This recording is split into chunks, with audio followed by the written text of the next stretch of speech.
Researchers studied 14 antidepressants and found only one drug that seemed to be useful. Illinois Attorney General Lisa Madigan is suing the Jimmy John's sandwich chain, accusing it of improperly forcing low-level employees to sign agreements preventing them from seeking jobs with competitors. Madigan says the non-compete agreements are unfair. On Wall Street, the Dow up by 67 points. More on these stories at townhall.com. This is Eric Metaxas. One of my most cherished possessions is my honorary doctorate from Liberty University. You're probably familiar with Liberty, the world's largest Christian university, founded in 1971 by the late Dr. Jerry Falwell. What you might not know is that Liberty University also has the country's largest private nonprofit online university. Today, over 95,000 students around the world enjoy the same quality education as Liberty's residential students in Lynchburg, Virginia. Ranked consistently among the top 10 online universities because of their high retention and graduation rates, Liberty offers hundreds of degree programs. If you've always wanted to obtain your degree but thought it was impossible, check out Liberty's online programs.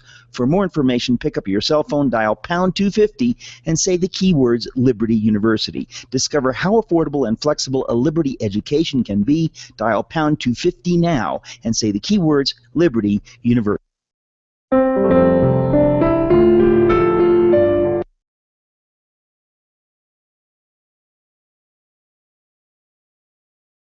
You sure? Tonight! Do you have music or not? God. Tonight, the Disneyland Resort is adding a fourth hotel. Funny, I didn't know Paradise Pier counted. Disney is expanding Typhoon Lagoon with a new water slide. Too bad it's just being shipped from Wet n Wild when it closes. And I'm missing seeing Ghostbusters on the big screen tonight to be here. So, Nick, you better not mess anything up, or your reward Twinkies will not be waiting for you at the end of the show. You've read WDW News Today. Now you'll experience WDW News Tonight.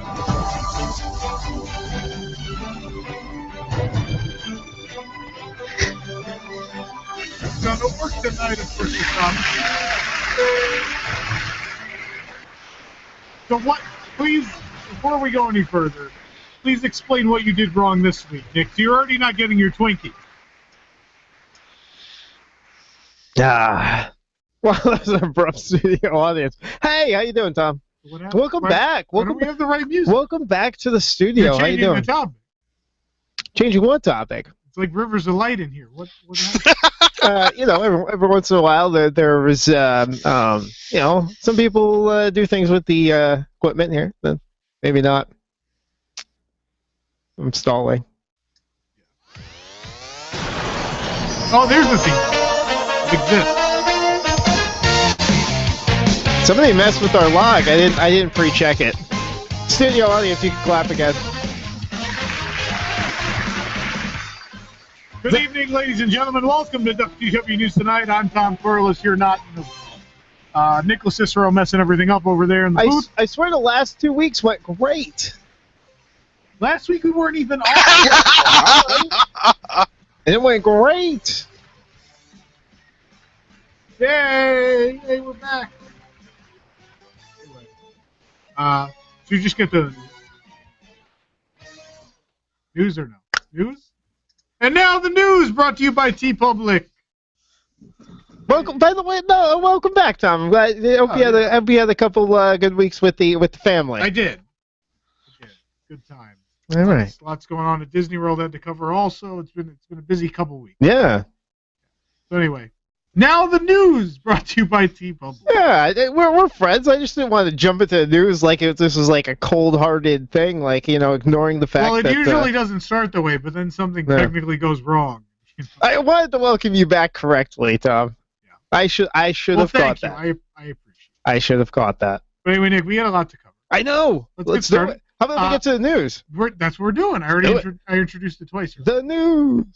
Yeah. All right. So the Walt Disney Company has submitted plans to the city of Anaheim to add a new luxury resort hotel to the Disneyland Resort. According to the OC Register, the hotel would be 700 rooms and be rated 4 diamonds by AAA, but unfortunately only 1 Matterhorn macaroon by Maestro.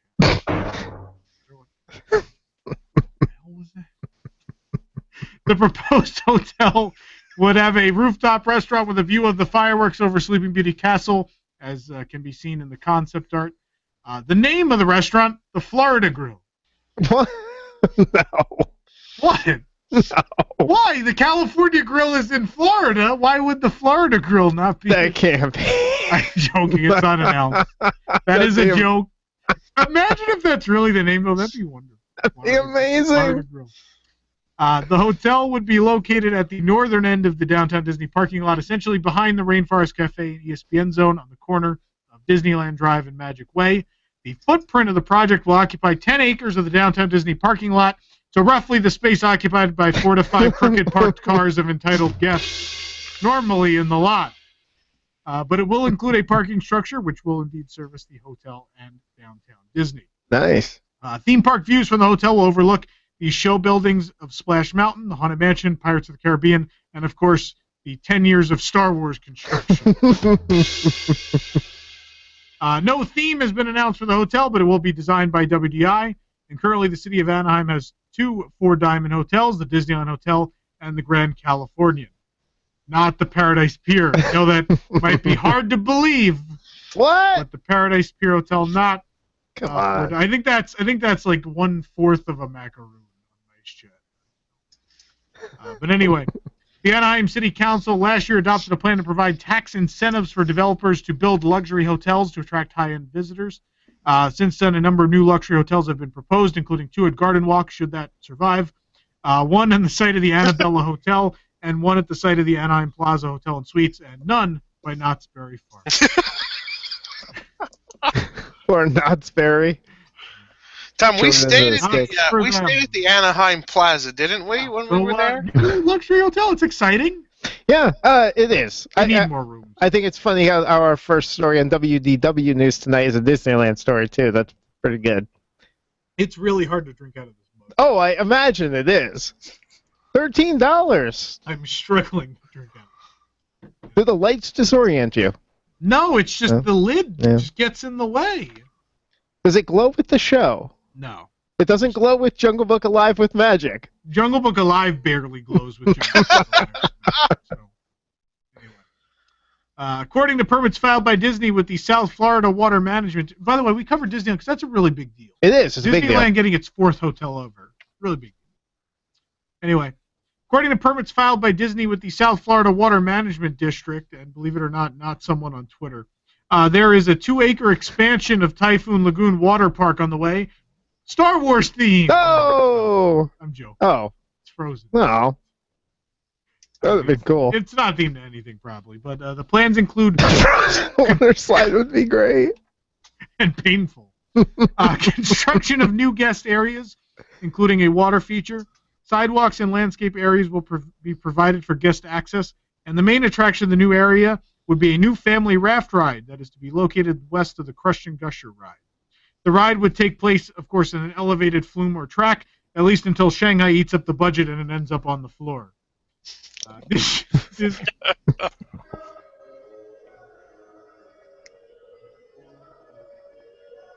Anything else about this? What's that playing? What's what?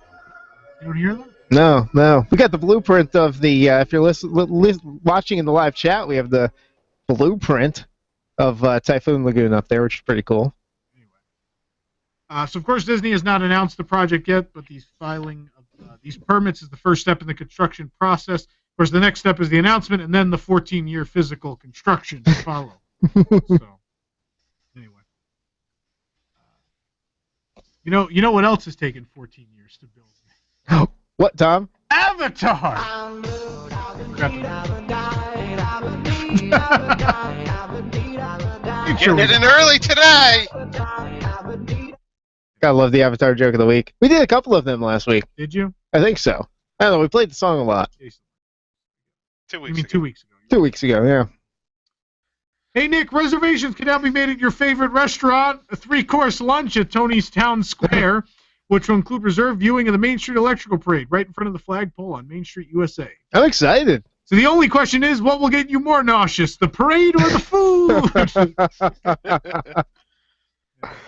Oh, man, what an awful The restaurant. dining package includes your choice of appetizer, entree, and immediate trip to the restroom.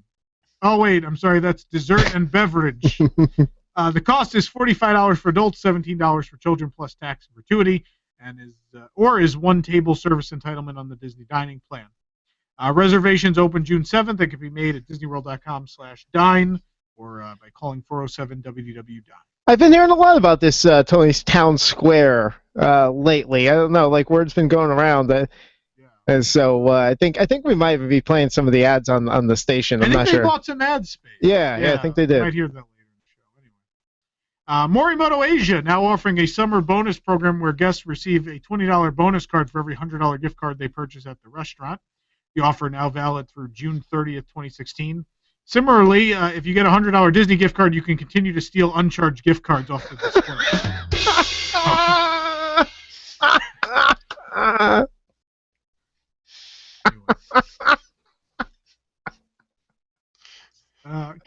Can I continue? Did you not read that one? No. There's so many people with uncharged cards as you would like. I know everybody who does that. Everybody does do that. So good. Slowly, over the last few years, we've seen Tomorrowland at the Magic Kingdom undergo a radical color change. Various attractions have slowly received new, more colorful paint schemes, where they continue to fade, one or the other. Carousel of Progress, the latest victim of the winds of change. Jason, do we have that image, by the way? Yeah, it's coming. Anyway. The facade, of course, is mostly white, but one segment of the lower section sports a new look. You can check that out at WDWNT.com. There it is. I don't know about you, but the color and styles remind me a lot of old school Space Mountain back in the day. Very similar. But we'll keep you updated on the quote-unquote progress. Get it? Carousel. On the facade as it continues to be painted. Obviously, this doesn't seem like a big story to most people, but as Disney fans, we all understand the importance of a paint job on the carousel. Torn views of this on the comments on that post at WDWNT.com. Yeah, people seem pretty split about it. Yeah. Not sure. I like it. Taking advantage of the new nighttime hours of Animal Kingdom, Disney is introducing a new add-on event at the park starting June 26th. Of course, rather than creating a real nighttime show. Definitely no ordinary day at the park. The Savor the Savannah Evening Safari experience offers you the opportunity to hop aboard a private safari vehicle and enjoy an expedition through the Harambe Wildlife Reserve. The highlight, a stop at an exclusive viewing area where you get to yell at peons as they pass in the regular attraction. You can also sample a selection of regional beers and wines, at least those of you over 21, or those of you with fake IDs, and savor African-inspired tapas while taking in the impressive savannah. And as you roll through the reserve on this incredible outing, you can catch it come to life with magic as a spectacular world of creatures roam about and grip your imagination. And a guide paints a picture of the wildlife, pointing out fascinating facts along the way. And as well, a special keepsake commemorating your unforgettable evening trek is yours to take home as well. It's a blade of grass from the actual store. We don't know what it is. Might be. So. I want an ant mound. Bookings sculpture, open. little resin sculpture of an ant mound. Bookings are now open. It's offered at 4, 5, 6, and 7 p.m. start time, starting on June 26th. And again, you can call 407-WDW Tour to book that. It's $169 per guest, $19 more than Disney After Hours. Yeah. It is a private event with alcohol and food. So I'm excited. You got to be at least 8 years old. We're going to do this. We are going to do this. We're on this 7 p.m. show. We're going to do a 7 p.m. So we can see him turn on the Jumbotron. Turn on the Harambe Jumbotron. Predator 7, Prey 0. See a replay of that lion pooping, Bill. A few weeks. Yeah, I'm joking. You can't see anything on the next part.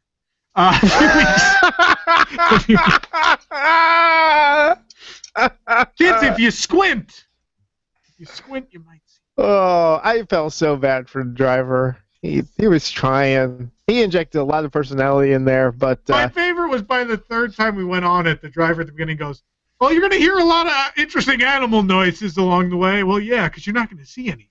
And because they artificially make noises. There are speakers in the tree. And I do like to yell. There's hippo noises that play. And I do yell the line from Jungle Cruise. Every once in a while I go, "It's the ones in the trees you got to look out for." Hippos in the trees. Nice. A few weeks ago, we told you about plans moving forward to add a Tower of Terror themed bar at the exit of the Hollywood Studios attraction. Well, Of course, the desk was cleared out. The CDS location was moved, and then suddenly things stopped happening. You know why? Because Disney pulled the plug on the Tower of Terror bar after work had Thanks, begun. Shanghai. Why cancel it? Well, there was certainly a lot of good publicity. Obviously, when we broke the story, a lot of people were excited about it. But it seems merchandising was not aware of this plan, and once they got wind of it, well, they decided this was a bad idea. I suppose there are a lot of breakable items in the gift shop. In fact, the interesting thing is, though, this isn't the first time this happened. Food and Beverage put the kibosh on the Star Wars launch bay location. That bar area in there is not just supposed to be a showpiece. There was supposed to be food and beverage there, but merchandising said not so close to the shop. They didn't want to deal with food and beverage so close to their merchandise location for whatever reason. So for now, it's dead, but you never know. If you know the food and beverage department well enough, I'm sure they'll be looking at other nearby venues. Who knows, maybe even like the Legend of Captain Jack Sparrow. Turn that into a bar. Why not? So, anyway. All right, we have lots more to come here on the show tonight. We're going to play... well, who brought us the news? I will tell people that in just a moment, Tom. Yeah, we're going to play some Disney Springs or Orlando premium outlets game we're bringing to you tonight. So if you want to play a game, some prizes from Theme Park Connection, we got this great book that we're giving away too. Oh, can you see that? There you go. I got to figure out which way I got to move it. Wait, wrong way, Nick. There you go. There's a little bit of a lag. Got to figure that one out. Giving out a game. Book anyway. So play the game. Give us a call, 407-774-8255. That's 407-774-8255. The news was brought to you, of course, by TeePublic. Don't forget to shop apparel and accessories for Disney fans through WDWNT.com and TeePublic. Just go to WDWNT.com and click the TeePublic link to shop from hundreds of designs for T-shirts, phone cases, prints, and more, including exclusive WDW News Today logo apparel and original creations such as the Hollywood Studios Hard Hats March Tragic Team shirt, which I saw someone tweeted at you, Tom, saying that they were excited. They ordered the shirt. It was on its way. Did you see the picture of me with someone in the park? Oh, yes. Ran into someone in the park wearing it. Yeah. Pretty neat. Very cool. People are loving it. People love the California Bears shirt, too, celebrating the Country Bear Jamboree Vacation Hoedown We as actually well. have a new one out that's not listed in this ad. Jason, do we have that? Can we pull it up for everybody?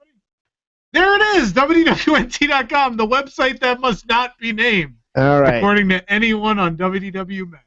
All you have to do is head over to WDWNT.com, click on the TeePublic link right there on the site, and it'll take you right there, and you can do your T-shirt and other apparel shopping.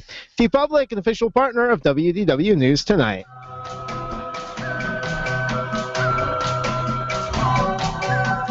Hi, I'm Avi Golhar, the host of Real Estate Deal Talk radio show heard all over the country. Now, I'm not an HGTV star or someone who flips houses for TV. I'm an authentic investor who lives in Atlanta, Georgia, and invests in Georgia, Florida, North Carolina, and around the country. I make money in real estate many different ways, and I love to help others do the same. I have a philosophy that if you help people get where they want to go, then you'll end up there too. There are many ways to connect with me, but one of the most effective ways is to do so through Facebook. I'm actively involved in the investing community, and I would be happy to connect with you and answer your questions. Please connect with me on Facebook by going to Facebook and typing in Real Estate Deal Talk. Again, that's Real Estate Deal Talk, and I'll be happy to answer your questions there. Also, I have a free Investors mini-series I'd be happy to share for free, again, on Facebook. See you there. Can't wait to answer your questions. This is a special invitation for business owners or human resources managers representing companies of 50 or more employees. The retirement planning strategists at Lucia Capital Group will travel to your city and present a customized private retirement planning seminar for your employees. Rick Plum and Terry Keys have spoken to thousands of individuals about planning for retirement and addressed their concerns about outliving their money, stock market volatility, managing taxes, company-sponsored retirement benefit plans, and more. Now they're available to speak to your organization. This is a convenient way for for your employees to get their retirement questions answered and learn how a plan can be designed to integrate all of their retirement resources. Call Lucia Capital Group to schedule a private retirement planning meeting.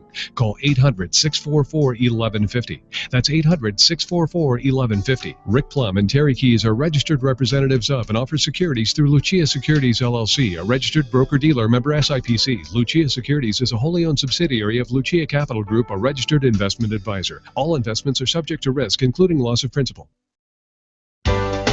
Nearly everyone loves Italian food, but those people who love true, authentic Italian go to Cafe Positano.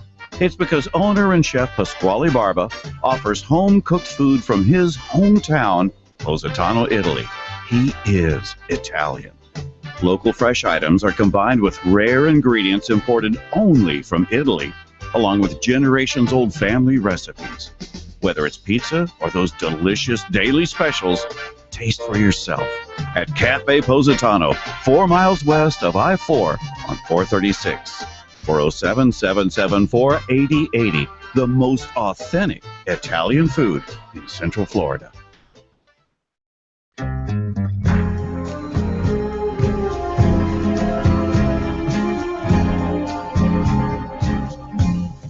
Trust in me. Welcome back to WDW News Tonight live. Listen.wdwnt.com, also on YouTube and AM 1520 WBZW here in Orlando. A little bit of Jungle Book feel tonight. I feel like we're going to be talking a little Jungle Book tonight. I think you played the wrong ad.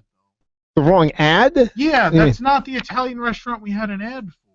Oh. You have the right? I have made a few mistakes tonight, so I'm probably right. Yeah, I remember I recorded it for them earlier this week. I think it's this one. They sound so much alike. Yeah. That, all right, here we go. Play the right ad? Yeah, this is the right one here. Nearly everyone loves Italian food, but those people who love true, authentic Italian go to Tony's Town Square Cafe. It's because owner and chef Tony Ragu offers home-cooked food from his hometown, Toledo, Ohio. He is 1/8 Italian. Locally sourced Cast Connection freezer items are combined with prepackaged ingredients imported only from the OBT Winn-Dixie, along with mangled recipes from nearly unreadable Buitoni labels. Whether it's quote-unquote pizza or that soup of the day which just hasn't changed in 14 years, taste for yourself at Tony's Town Square, just steps away from that hat store that sells pins. Come taste what the guide map is calling Italian food, only at Tony. And maybe at Portobello. That's the There you go. That's the correct ad. I know I've been hearing a lot about that Tony's. Yeah. But might give it another shot. What the guide map is calling Italian food. That's high praise. Sounds pretty good. Hey, if you want to play, we're going to play this in a little bit. Disney Springs or Orlando Premium Outlets. We're going to give you a shop or eatery at one of the places. You're going to let us know if it's at Disney Springs or Orlando Premium Outlets or both. And no cheating. We're going on the honor system here. Come on. You're going to have to answer real fast. Real fast. You get no little leeway there. We have some prizes from Theme Park Connection and a book about Disney's California Adventure as well. But right now, Tom, that's coming up in a little bit, so give us a call, 407-774-8255 if you want to play, 407-774-8255. Tom, but first, I have access to the entire curse word library. This new console is done. It's a damn poor mind indeed. Can't think of at least 2 ways to spell a word. No privacy is all around this place. I don't like Sam. I don't like change. It was bad. It was awful. I was terrible. Get him away. Hey, boo! Mr. Corless, what are you mad at? This is going to seem like a really silly. I went to Animal Kingdom the other night. It was raining. I had my umbrella. Going through the turnstile. The turnstile is a small covered area. Mm-hmm. There's no line. So I put the umbrella. There's no turnstiles off to this side of me. So as I go up, I'm on this. So there's 2 sides of the turnstile. It splits. It does the weird V thing. I go to this side. So there's no one this way. And there's the 2 scanners. I go to the first scanner. I hold the umbrella out to my side, the other way where no one is. Right. And it's up in the air. It's not going to hit anybody. The cast member, while I'm scanning my band, goes, Could you close your umbrella? And I look at him, I go, What? what? He's like, yeah, they need you close your umbrella. I go, and meanwhile, I'm putting my finger to the scanner at this point. I'm about to scan. And I'm scanned, like I'm almost in at this point. There's no covering after that. It's the Oasis, which has no cover whatsoever. It's raining, like, heavily. Yeah. Mind you. It sure was. And I'm not pouring rain on the guy. His excuse was you're going to hit someone in the eye. And I look at him, I go, sir, I'm over 6 feet tall. If I'm holding my hand up here, and the umbrella then extends another several feet beyond, it's a large umbrella. Whose eye am I going to hit? Is there a giraffe nearby? Am I going to poke a giraffe in the eye? Like, it was ridiculous. I thought it was so absurd. I sort of rolled my eyes at him. I didn't want to fight about it. It just seemed psychotic to close my umbrella to reopen it literally 2 steps away once I got past him. I can agree with that. But you could have poked somebody's eye out. You could have injured somebody. Was this a Christmas story? I think that's what he was worried about there, You'll Tom. put someone's eye out. Tom, I'm mad at every restaurant that's not Tiffin's. And I'm kind of mad at myself a little bit too. Like a schmuck, I've been serving myself soup and getting soup from other restaurants that is not poured fresh for me at the table, liquid over the ingredients of the soup. That is the way to have soup. We got the lobster soup there on the menu, and they bring you out the Thai curry lobster popcorn biscuit. Wow, there you go. They put this bowl in front of me, Tom, and I was like, oops, what the heck did I just order? Because I really thought I was ordering soup. Now, I know this is like an upscale foo-foo restaurant, but like, is that what's passing for soup at a place like this? Then all of a sudden, the guy comes in with this big pitcher and pours my soup into the bowl. Tom, that is the way to eat soup, and I never realized it before until now. Every other restaurant, I'm going to send them back to the kitchen, say, pour that broth into a pitcher, come back out with an empty bowl, and pour me my soup correctly. See, at Tony's, I don't think you want to see what's in the soup. Before you have that Italian wedding soup, that's literally been the soup of the day that's not written on the menu for the last 15 years. You don't want to see what's hiding in that broth. According to the commercial, it's 14. It's like the trash compactor scene in Star Wars. There's going to be some tentacle creature popping out at you. Anyway. Oh, my. All right, well, we're playing a game tonight, Disney Springs or Orlando. You know, it's funny, Tom.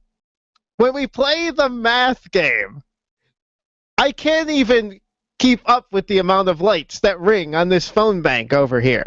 When we play Disney Springs or Orlando Premium Outlets, however, we don't light them up as fast. I don't think no one knows how the game works. Should I explain the game? Well, I mean, it's pretty self-explanatory. It's either or both. But I don't know if people... Sometimes we have misleading names. Is the math game that enticing where we're getting... No, it's not. Okay. People just know they'll get a free prize because you screwed something up. Gotcha. All right. So the way we play Disney Springs or Orlando Premium Outlets is this way. We're going to give you the name of a store or restaurant or whatever it might be, food kiosk. Mm-hmm. And you have to tell us if it's at Disney Springs Town Center, at either of the Orlando Premium Outlets, that would be, what are they, International Drive and Vineland? Vineland, yeah. Or at both. And we're going to give you 10 of those. How many do they have to get right out of 10? What are we doing? I think they have to get 7 out of 10 to get a prize. Yes, 7. 7 out of 10. To get a prize, and we need the answer pretty instantaneously. All right, Nick. I'll tell you what. Yeah. I haven't seen all of the questions. I saw the first. Well, no, we do have one contestant. Oh, do we? All right, so let's play. I didn't know we had any. That's right. I just want to get some more. So 407-774-8255. But we do have the person who doesn't mind trying out any game. That is Gabe. How you doing, Gabe? Hey, Nick. What's up? Oh, not so much. You excited about the Animal Kingdom offerings? You gonna get over there? Yeah. I actually really, from what I've seen, on YouTube, I actually really like the new Jungle Book show. I don't Sorry, know. what Maybe did you it's not say? in person, but I don't understand the negative reviews. All right, Gabe has to get 10 out of 10 correct in order to get It's not good. Yeah. It's bad. Well, yeah. I mean, you can't expect something with a huge budget for something that was. No, but I expect it to be watchable.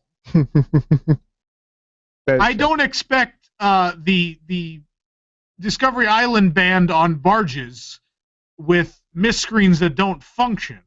I expect they fixed the miscreens, right? No, there's still a giant gap. They don't reach each other. Okay, maybe it's just an in-person thing. Because from the YouTube show, I mean, it was very, culturally representative, and I don't know. It's music from the movie, right? Right, but with about cultural throughout it. All right, guys. Let's get to the game. I do have some problems with Tom's review, even though I dislike it. We'll get to that. Tom looked at Evil Eye. Yeah. Evil Eye. All right, let's play Disney Springs or Orlando Premium Outlets. Here we go, Gabe. Let's do it. All right. So here, first up on the list. All right, need an answer right away. Okay. Mm-hmm. Edward Boehner. Orlando Premium Outlets. Disney Springs. Burberry. That would be Disney Springs. Orlando Premium Outlet. Sephora. Oh, that's Disney Springs. Got one. Curl by Sammy Duvall. Disney Springs. All right, 2. Starbucks. Both. Yes. Skechers. Orlando Premium Outlets. Got it. 9 West. Disney Springs. Everything But Water. Disney Springs. UGG. Premium Outlets. Both. And the last one, Tumi. How do you spell that? Tumi. Premium Outlets. Yes, but I think you got 4 wrong there, Gabe. 4 wrong, only 6 right. No prize from Theme Park Connection tonight, but that's how you play the game, folks. 407-774-8255. Gabe, as always, good to hear from you. Thanks a lot for the call tonight. We do appreciate it. In the chat, someone has said, Tony's Italian wedding soup of the day is so old.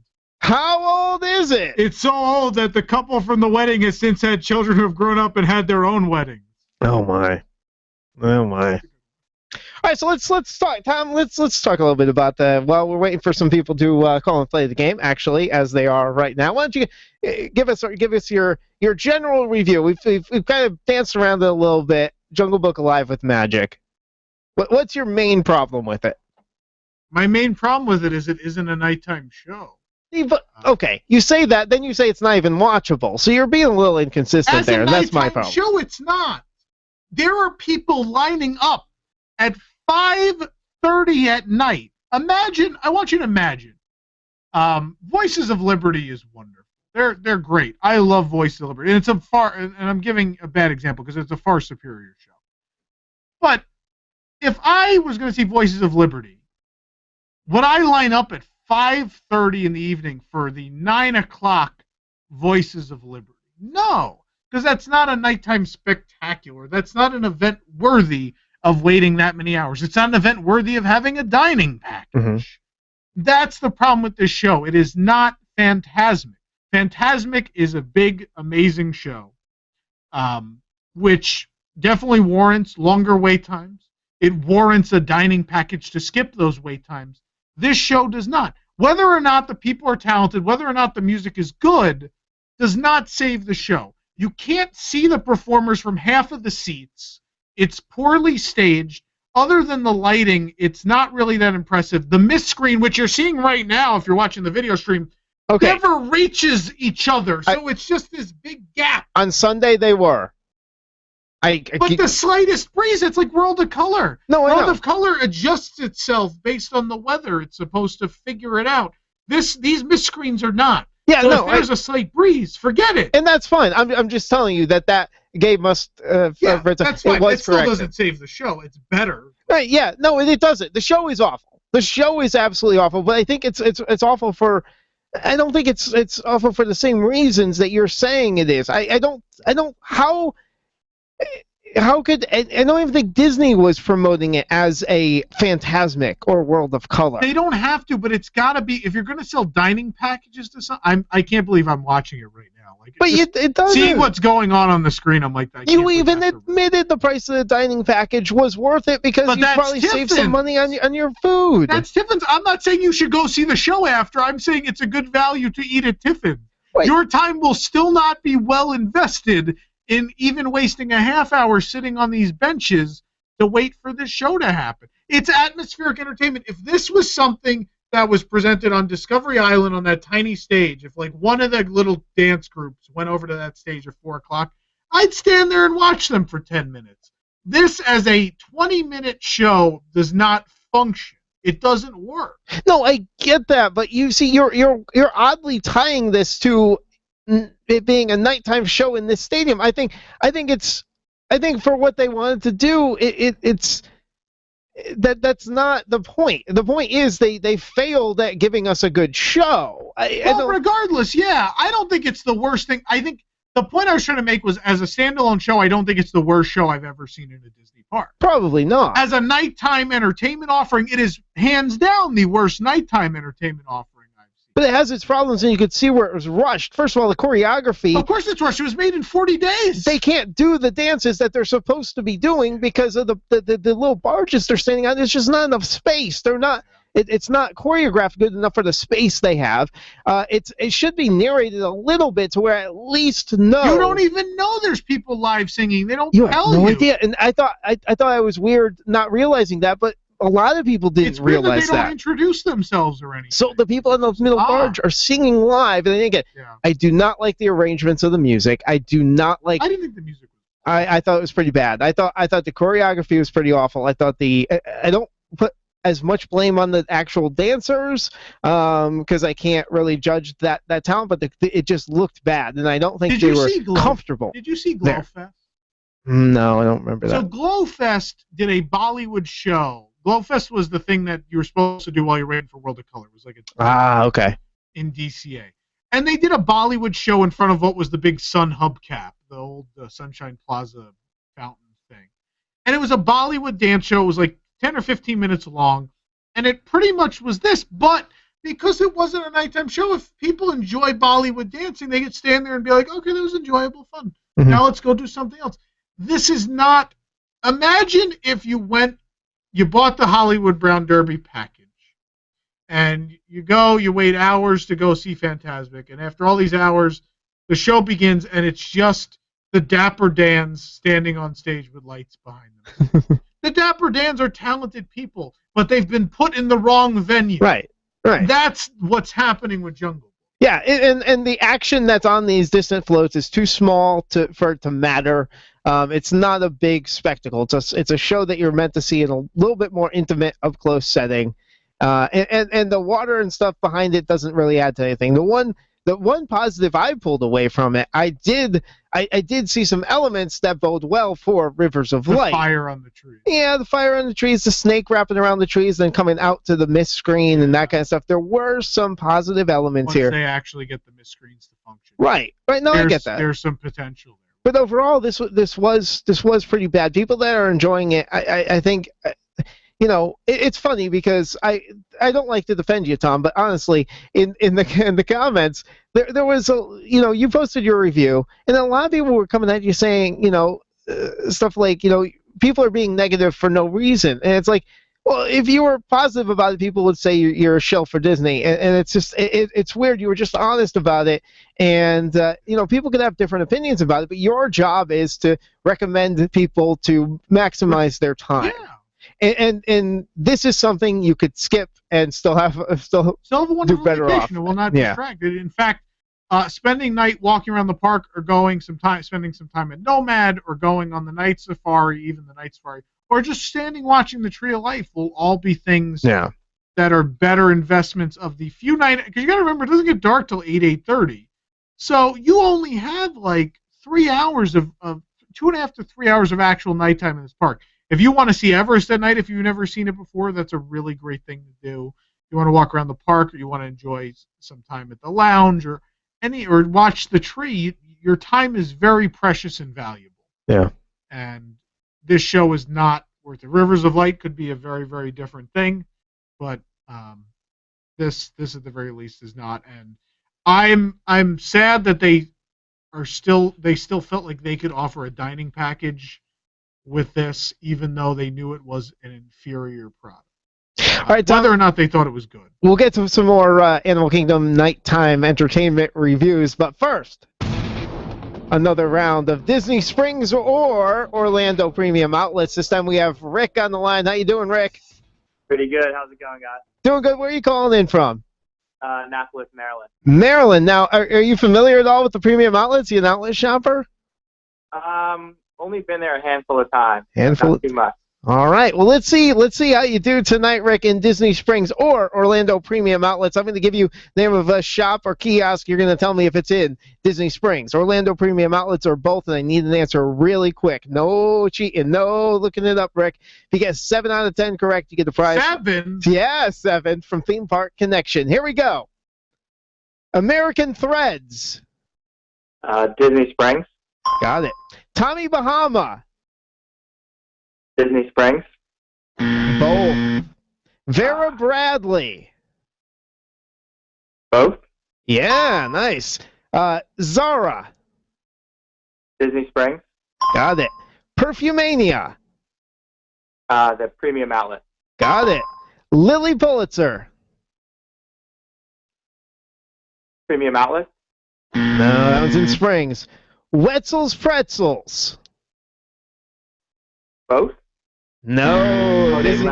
I thought that too, but Nick told me it's what is it, Annie Ann's? Yeah, the Annie Ann's ones. Yeah. I couldn't believe it. It's Annie Ann's at the outlet, so it was.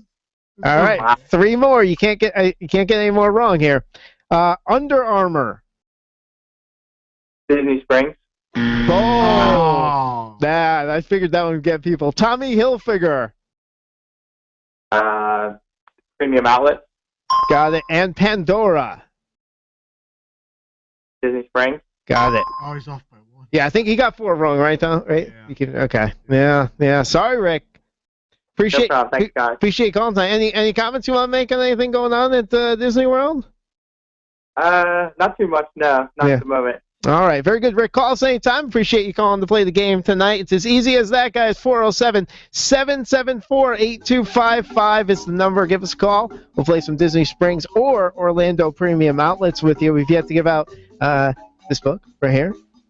Disney's California Adventure Detective, and other prizes. Yeah, it's not just this, but we have a whole box of stuff. I have some wonderful Robots Finalmation, some old buttons and pins and medals and all kinds of good stuff. So you get a prize from Theme Park Connection if you get 7 out of 10 tonight. Yeah, 7. When we return, we'll tell you what Tom and I have eaten in the past couple weeks and more about that nightlife at Disney's Animal Kingdom. I'm going to try and figure out this book. If you or someone you love suffers from drug addiction, now is the time to utilize your private health insurance PPO plan. If eligible, receive up to $30,000 or more in substance abuse benefits with low or no out-of-pocket cost. We are the National Treatment Network, the premier drug and alcohol treatment referral service operating 24/7. We help connect you with facilities nationwide that accepts PPO private health insurance for substance abuse. If you have PPO substance abuse coverage and you need immediate admittance to a medical detox or residential rehab treatment center, call us now.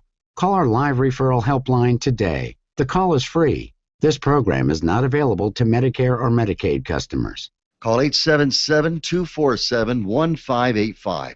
877-247-1585. 877-247-1585. That's 877-247-1585. Hi, Bill Files here, GM of Salem Media Group Orlando. You've heard me talk about half-price tuition, a great new program we have where folks just like you can purchase tuition to the finest Christian schools in Central Florida at half price. No catch, no kidding. I want to share with you some comments from a listener who recently purchased tuition for her daughter. This listener called me, and once she found out that the program was for real, she and her husband decided to buy it. She said, "Before we hang up, I wanted to thank you and to share with you that my husband and I have been praying for a way to send our girl to Christian school. Your half-price tuition program has made that possible. Thank you." This is what it's all about. If you or someone you know could benefit from our half-price tuition program, I hope you'll give me a call, 407-618-1760, or visit our website, amazingradiodeals.com. Half-price tuition, another positive idea from Salem Media Group Orlando. Schools like the Geneva School and Altamont Christian School are available right now. Go online to amazingradiodeals.com. Hi, Jim. Something wrong with your garage door opener? Nothing's wrong. I'm showing off my new smart garage door opener. A smart garage door opener? Yeah, I can open the door with my phone, turn off the lights. It's secure and easy. Jan loves it. We have smartphones, smart TVs, everything's smart, right? Well, most things. But now I have a smart garage door opener thanks to Florida Door Solutions. It's time to get smart with your garage door opener from Florida Door Solutions, featuring LiftMaster with built-in Wi-Fi that connects to MyQ. It works from multiple devices, plus adapts to home security cameras. You can even check your door status from work. It's the smart way to go. Florida Door Solutions handles all the top brands, from Clopay, LiftMaster, Overhead Door, and more. And they've got the reputation for doing the job right the first time, providing doors and openers to some of the biggest projects in Central Florida, like the new Orlando Fire Department. Wow, a smart garage door. Think smart, be smart, Danny, with Florida Door Solutions. Call 866-FLA-DOOR or online at fladoor.com.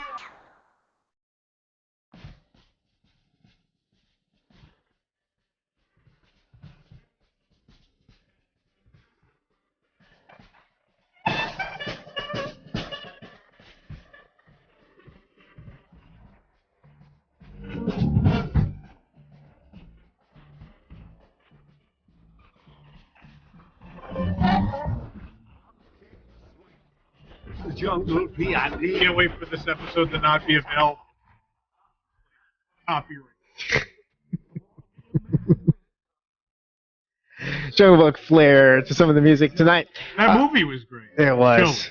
So good. So good. But I'm apparently a get off my lawn type. Did you hear about that?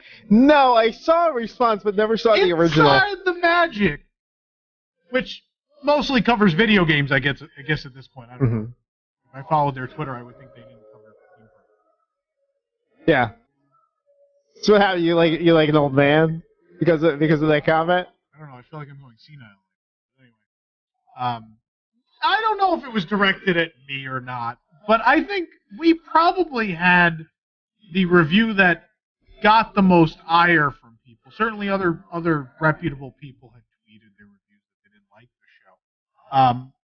But we're probably the biggest site that posted a negative review and pretty immediately after the show came out. And based on the traffic we got for the post, I would assume it was talking about it. I don't really know anyone else who got that kind of traffic on it. But they called anyone who didn't like the show a get off my lawn type. So, anyway. But in fairness, Dick, I know I haven't talked to you about this. I went to school for journalism.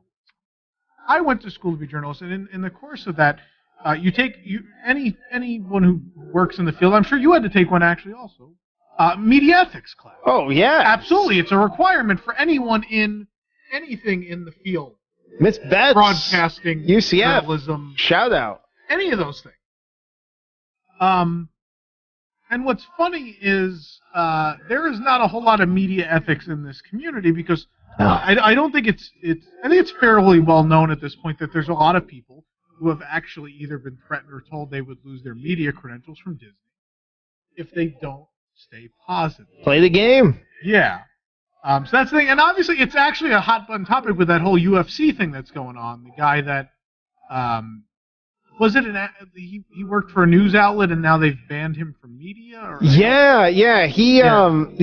broke the story about Brock Lesnar. He broke a story. Yeah. They came to him and said, hey, you were supposed to come to us and talk about it first. We wanted to make the announcement.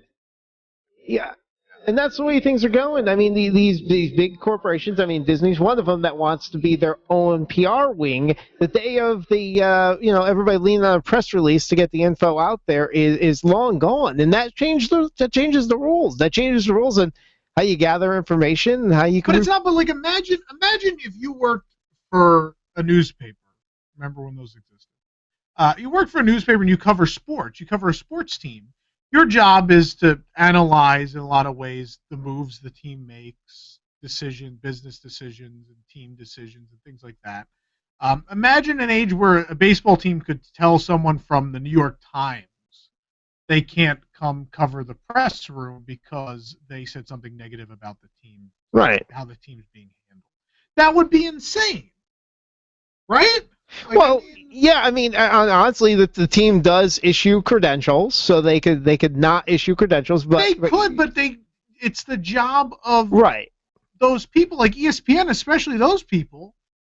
They often will weigh in. There's a lot of them that are opinionated people who weigh in on things. So could you imagine ESPN's media credentials being taken away because Stephen A. Smith decided he didn't like a decision made by a basketball team? You can't take away ESPN's credentials. They are a respected outlet. Right. And Disney did that for the Frozen show in California. They made headlines recently. They would not let the LA Times go because the LA Times had posted a piece that negatively talked about Shanghai Disneyland, which is insane. That's the LA Times. Right. That's not a blog. That is the LA Times. That is a major newspaper. Disney doesn't need the LA Times. Highly respected outlet. That's fine. It's not about them needing it.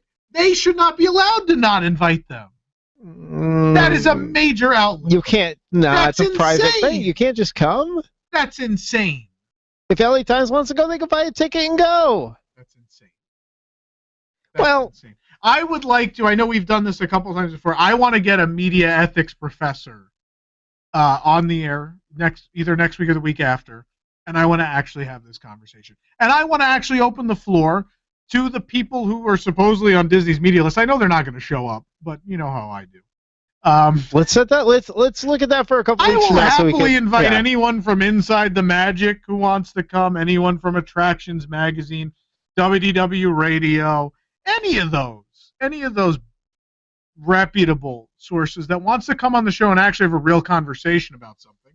We can have that conversation. I know they won't show up, but I will happily welcome them on the show. Yeah. To have this conversation. No, it's a good discussion to have. I do think that they do reserve the right to do it. I just think they do. I think with people like us, like if they don't want to invite me, I understand. That. I mean, I only have 60,000. Even this reporter that got his credentials taken away from the MMA, he did say that it's okay for them to do it, just not for this particular reason. This particular reason was him just reporting something that he learned, and there was no reason for him to keep it. Yeah. There was no, that's what he does all the time. They were just upset because they wanted the hits to their website, to their PR push, and that's the same thing. And that is what Disney wants. Disney doesn't want people to go to WDWNT. No, they sure don't. They want you to go to the But Disney maybe Parks they blog. shouldn't make all the other sites the same regurgitated garbage if they don't want people to go to us. Well, maybe not. Because it's newsflash, Disney, it's backfiring on you. Well, it is. It is. And I mean, it is because I literally am we are literally almost the only source that can say whatever they want. And because people want something fair and balanced, right, they come to us. And I actually had someone send me a lengthy email the other day when I asked about doing more dining reviews. And they sent me a long email, which was very nice, and basically said, please keep doing dining reviews because I actually want to know what I should spend my money on. Right. When I go. And I'll tell you something honestly, I don't try to pan Disney because they don't let me on media list. I still love the company. I still love the parks. I love the creative side of it. Do I not care for the PR side? Absolutely. But they don't matter to me. They don't affect my experience of the thing I love. Well, it's ridiculous. People want it both ways. They'd get on you whether you were, in favor of everything Disney does.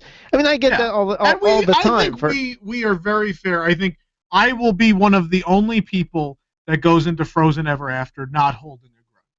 And whether personally I want to or not, because I like Maelstrom, my job is to go in there and see if that attraction is good and to find out how people can best get in there with a minimum wait time. Right. And I will do my job. People are going to go.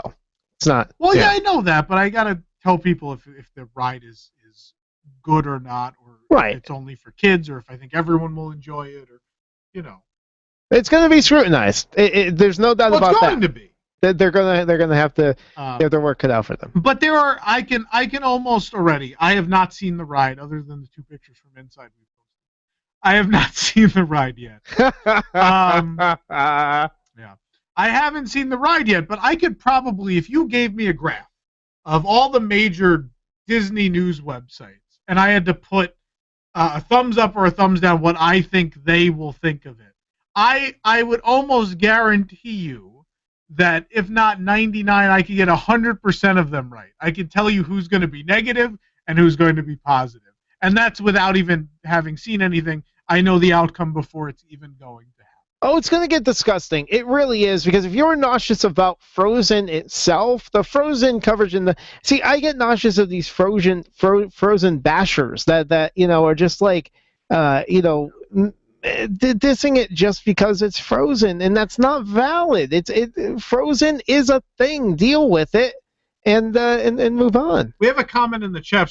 Someone brought up that Disney Dream Finders thing. Is that the documentary? Is that? I think so. Yeah. So there's a documentary out about, I guess, people who have made a living out of covering Disney or being involved in the fandom, I guess. Yeah. And they got a lot of flack for similar to the conversation we just had about shilling for Disney or whatever the case might be. Did we ever invite them? I know we talked about... We're in talks. Oh, we are? Okay. I don't want to say any more about it. Yeah. Because I wanted to have that conversation with them, and I'm not looking to bring them on to yell at anyone. I want to have a conversation in front of people. That's what I want to have. I want to have a rational conversation where I'm not going to be disrespectful to anyone. We're not going to be disrespectful to anyone that comes on. I just want to have a rational conversation with people. Mm-hmm. And I want to see why all of this is okay. Why is everyone all right with it? I mean, personally, I'm okay with it because our traffic's never been higher, as I've said a million times before. Personally, from a business standpoint, it is the best thing that ever happened to WDWNT. But that doesn't mean every day I don't wake up and scratch my head and go, why are people okay with just being positive about everything and lying to people and telling them they think something's great. Well, because that's what they want out of life. They don't care. I know. That is what they want out of life. They want the website hits. They want the traffic. There's 2 ways to get it. There's to get information and be nice and be invited to these events and get to see. And honestly, these people probably don't. People don't even probably care about the traffic because they are getting invited to these events. Free lunch, as Josh would say. Right. Free lunch. Right. It is a free lunch, and which we do get from time to time, but. Like we were invited to the STK opening, but I was positive about my dinner, and I didn't care for lunch, and the lunch review is not glowingly positive. No, and you shouldn't, and that's ridiculous. No, the point of this stuff is not to give a good review just because you were invited there, not to feel like you should. So. Anyway, but that's a topic for another show. Yeah, no, I'm glad we started talking. Can't wait to get into that. That we'll definitely get someone on to talk about that. But coming up in the second hour of WDW News Tonight, we're going to find out what Tom and I ate the past couple weeks. We had some good stuff, and we're also going to. I do want to dive in a little bit into some of the nighttime entertainment. We'll talk a little bit about the nighttime safari at Animal Kingdom and the Tree Awakening.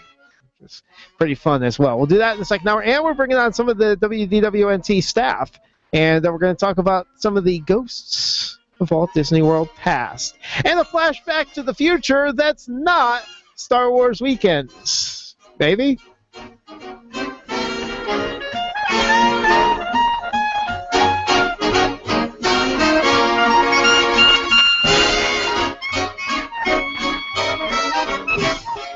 Celebrating 50 years as Apopka's hometown station. 1520 WBZW. Apopka, Orlando. Community events, financial news, weather, traffic, and more. A service of Salem Media Group. Breaking news this hour from townhall.com. I'm Keith Peters. Israeli Prime Minister Benjamin Netanyahu is calling an attack near a popular open-air market in central Tel Aviv a cold-blooded murder by despicable terrorists. 2 Palestinians opened fire near the market Wednesday night, killing 4 Israelis and wounding at least 5 others.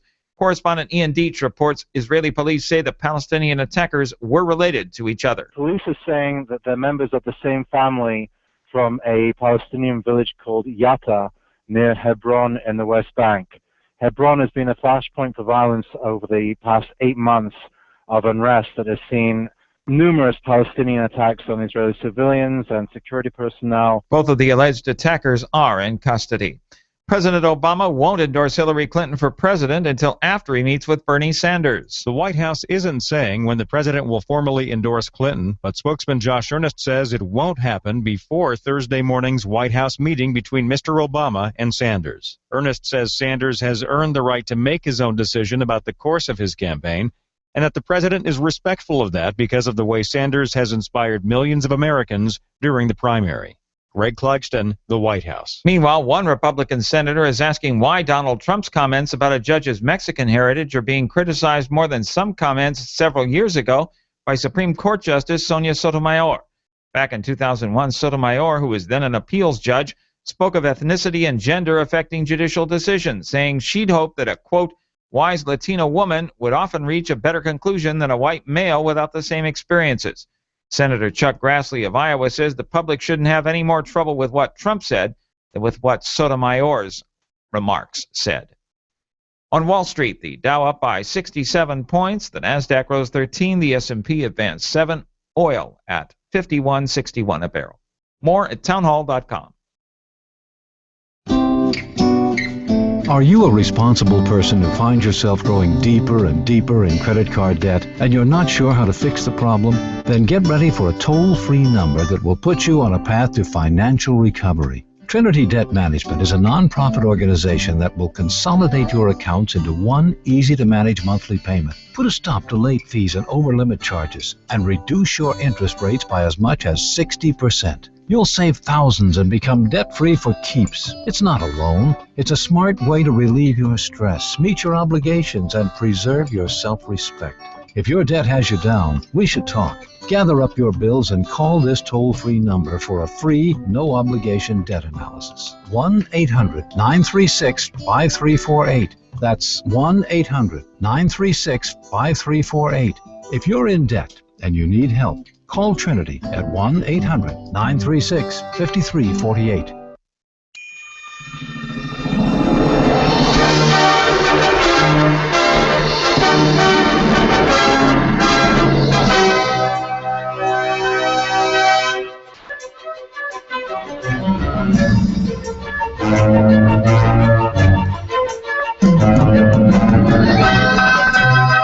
And we're back on WDW News Tonight. Sorry, I got caught eating vegetables. Yeah, you did a little bit. So good discussion there. Yeah, I definitely want to continue that in the coming week. Yeah, for sure.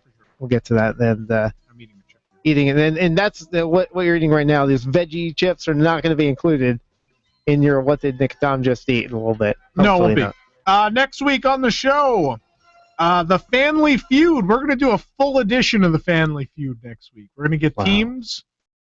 There's going to be pre-sign-up, so stay tuned to the site. Jedi Hero Princess versus Nerd Alert? No, that was embarrassing. That was good. That was a really good segment. That was good. So next week, your chance. We're going to try and get at least 60 on to play for prize. It should be fun. Next week's discussion and theme is getting drunk at Walt Disney World. Yeah. So we're going to talk about the lounges. I want to talk about the lounges finally.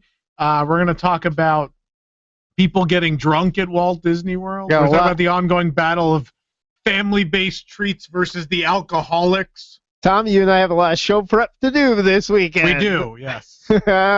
Yeah. There's certainly contingents of people who hate alcohol being in any of the parks. There are certainly those of us who enjoy the occasional drink, and some of us more than the occasional drink. So let's have that discussion next week. Let's get uncomfortable, shall we, folks? What do you think? There's a place for kids? Okay, crackpots, let's get cooking!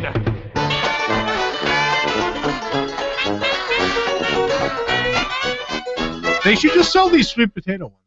They should. Those sweet potato ones are amazing. All right, Tom, what did we, in the past couple of weeks, where would you like to start? These chips. The chips. We starting at you did you gave us a nice review a couple weeks ago of the STK dining, but you also went to lunch. Why don't you bring us up there to STK? Lunch was okay. I had the Wagyu beef burger. Wasn't great.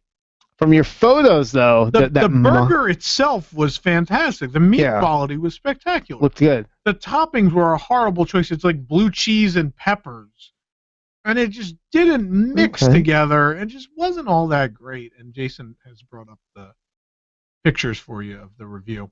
So yeah, that wasn't great. The chicken sandwich fell apart. The bread just soaked everything up and just imploded upon itself. Oh, wow. Yeah, I hate when that happens. Yeah, so, you have a long time to develop this menu. That's probably something you should realize is happening. That being said, the mahi-mahi sandwich was out of this world. It was really spectacular. So good.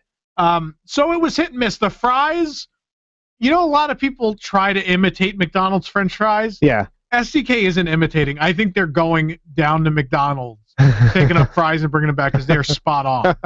They're identical, which, as much as I love McDonald's French fries, you're paying a lot to eat at STK. Do your own thing. Do you thing. Really want McDonald's French fries? Right. They look like it, too. They totally look like it. They are. Yeah. They, in every way, are McDonald's French fries. Now, did you bring over some dipping sauces from Deluxe Burger? No, I wish I did. I've been back to Deluxe twice. It's better every time I go. And I brought some burger snobs with me last week. Yeah. People that go to Teak and a bunch of local places that are burger places. Yeah. They were thoroughly impressed. Oh, yeah. So Deluxe continues to get the seal of approval from everybody. So anything would you say money better spent elsewhere for lunch at Springs? Maybe, but the problem is, so Jason has that other page up right now. There's so many of the regular dinner options there. That filet, the bone-in filet, is out of this world. So if you don't want to eat that later in the evening, if you want to go there between 11 and 4 and eat a bone-in filet, I would still go to STK. STK is a wonderful steakhouse. There's a lot of really good steak here. So I'm not going to say your money's better spent elsewhere. Just don't. I think the lunch menu is a bit of an afterthought. I wouldn't order anything exclusive to the lunch menu other than that mahi-mahi sandwich. Can you make lunch reservations? You can. Okay. You call and make them. I wasn't able to make them online. STK isn't available through the app yet, right? Through the Disney app? I don't believe so. It won't be? No, it's their website, stkhouse.com, is taking reservations. You could also call them directly. All right. Now moving on, let's go over to the animal. By the way, that's at Disney Springs, and we still have some spots open. If you want to give us a call while we're doing this food review, you can to play Disney Springs or Orlando Premium Outlets. Give us a call 407-774-8255 to play. So we'll move over to Animal Kingdom now. Let's start with the lounge, Nomad Lounge. There, right outside the new Tiffin's restaurant. Nomad Lounge has probably the best drink menu at any establishment at all of Walt Disney World. 100% From agree. top to bottom. And I took people that aren't Walt Disney World regulars. So in a group, there's me and my girlfriend. There's Josh. Of course, Josh knows every menu on property. I have my parents. I have my cousins. Everybody's in town. Everyone was blown away by pretty much every drink they got at Nomad Lounge. I was too. The Leaping Lizard. The what was the tiger one again? Snow leopard. There was a snow leopard. The something tigress. Oh yeah, Tempting Tigress. That's Tigress the first is one I another got. popular one. The Night Monkey is spectacular. Tigress has like a bourbon in it. It's so good. The what is it? The leopard? I think no, not the leopard. The Leaping Lizard. Was it the monkey that has the puree in it? That's the Night Monkey. Oh my goodness! Everything's spectacular. The food, not so much. It's there are cilantro very good in food it. options. They're very small. They're now, if you go in there, they'll tell you they're real small, more like snacks, even less so than appetizers. That being said, the ribs are phenomenal. I love the ribs so much. There you are. The bread service I like, but that could vary depending on how much they play with the sauces. Oh, the menu. I spent 10 minutes reading the menu. It's a giant menu. Well, it's I beautiful. mean, I'm just talking because of all the photos in there. It's beautiful. You can see it right now if you're watching the video show. Yeah, because the idea of this is it's built around them building Animal Kingdom. So you have all these reference It is a reference restaurant photos. themed to the journeys they took to create the park. So the menu actually has different sections of the world too, and different Which drinks inspired does by. too. It's similar to Jacques in that way. But this is a much stronger drink menu even than Jacques all around, and Trader Sam's for that matter. I went back 3 times on my first day there. Just kept going back because I was like, hey, want to get a drink? All right, we're waiting for the nighttime safari. Let's go. And if you don't like alcohol, they have non-alcoholic versions of a lot of the stuff on there, which I think is a really, really nice option. And they were good. My mother, on 2 of the 3 occasions we went, was not in the mood for alcohol, so she ordered the non-alcoholic versions of some of the drinks. So was my friend. Yeah, they were great. Yeah, he loved it. He got the, like, watermelon juice one. Yeah, it was really good. It is. I wish the food menu was better. I hope they will improve upon. Jen's tattoo right there. Yeah, there it is. I hope they will improve upon the food menu, but drinks, it's unbelievable. That being said, if it's an option for you before you're going to go eat at Tiffin's, you're going to want to save your appetite anyway. I had the spring roll. I was happy. It's good. The spring roll is good too. Yeah. The other stuff isn't necessarily bad. The only thing I didn't like was the Wagyu beef. Okay, now we don't agree about one thing here. Okay. The Mustang coffee. You might have had a very different experience. We went very early in the existence of the restaurant. This thing blew my mind. It was one of the greatest drinks I've ever had. There's the leaping lizard, by the way, with the lizard head. Yeah. They have to be ready for the Mustang coffee. It's a strong brewed coffee with butter, brown sugar, and Crown Royal, and so it's a hot drink. And so I would. It's not a summer drink. But it was so good. I actually had it like kind of as a desserty type thing. Mm-hmm. It was really, really good on a cool night out there on the patio at Tiffin's. I could totally see drinking this. It was, if you like the taste of coffee and the Crown Royal, it was so incredibly good. You know what was good? The dessert sampler. It's a tinier version of the ganache, and I really, really liked it. Now let's go inside Tiffin's, the restaurant itself. Oh, the fish balls were good too, actually. I forgot about that. I like the fish balls. Tiffin's is the first signature restaurant for Animal Kingdom. So Tiffin's is a big, big, big deal. And Tiffin's delivers. 90% of the entrees I was thoroughly blown away with. We already talked about the lobster bisque. We're not going to talk about it more. A lot of the other appetizers were great. I can't think of any of them off the top of my head that I loved as much as the soup. But they're octopus. Oh, the fish crudo was really fish crudo. Yeah. The entrees though, that steak dish is one of, if not the best steak dish on all of Walt Disney World property. Get a ribeye there. It was cooked perfectly. The halibut, if not the best seafood dish at Walt Disney World, might be the best dish. I love the forbidden rice. It's just this. It's a black rice inside a. What was the wrapping? Was it? I don't know if it's spinach. The halibut. Oh. Was on top of the forbidden rice. The forbidden rice was kind of wrapped up inside this the greens, and then there was that sauce there. Yeah, the sauce is unbelievable. Amazing. Unbelievable. The sustainable fish was fantastic. I know I had to tease a lot of people by making that the featured picture. I don't know why people still have against fish with heads. But so if you don't mind carving out your own fish meat. No, it's work, but it's really wonderful. If you don't like it, though, the halibut honestly is better. I still love the sustainable fish, but the halibut is unbelievable. Yeah. And a lot of the other entrees are great, too. That the vegetarian option. It looks good. I was blown away. Josh ordered it. He's sitting there. He goes, Tom, you have to try this. I go, why? He goes, this is really phenomenal. And he ordered it. He said, oh, I'm ordering it because no one else wants it. I don't expect it to be good. It was great. There's the fish. Everybody look out. Might start singing Take Me to the River.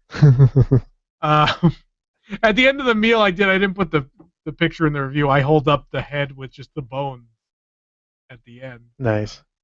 It was fun. The desserts were great. That chocolate ganache is wonderful. The cheesecake is really great. Good beer selection, wine selection. Oh, the wine and drink selection is unbelievable. Because, again, it's attached to Nomad. And if Nomad's drink menu is that great, obviously so is the wine list in here and the drink list in here. Got the Kungaloosh beer, of course. I liked it a lot. You didn't like it. I didn't really like it. You know, it's brewed by the same people that brew Sam Adams. Is it? It is. Wow. That's why it has a Sam Adams style to it. Huh. Didn't really like it. It's exclusive to Tiffin's. I like it. I know it is. And I'm not a big Adventurers Club person, as everyone knows by this point. Why I had to try it, but yeah. And there's the dessert which changed looks between the first time we had it and that time. They're playing around with the menu a lot, not changing whole items, but they are moving things around, changing sauces, things like that.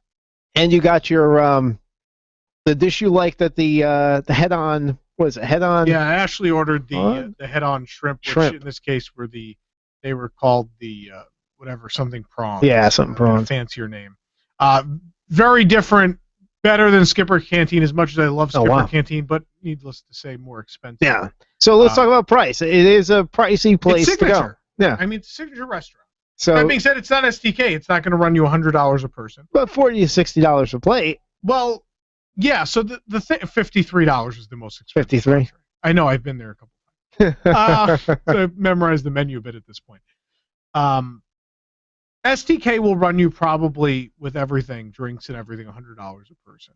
If you get the dining package, obviously you know what you're going to spend. It's going to be $67 a person, which for an appetizer, entree, dessert, and drink is a really, really good price.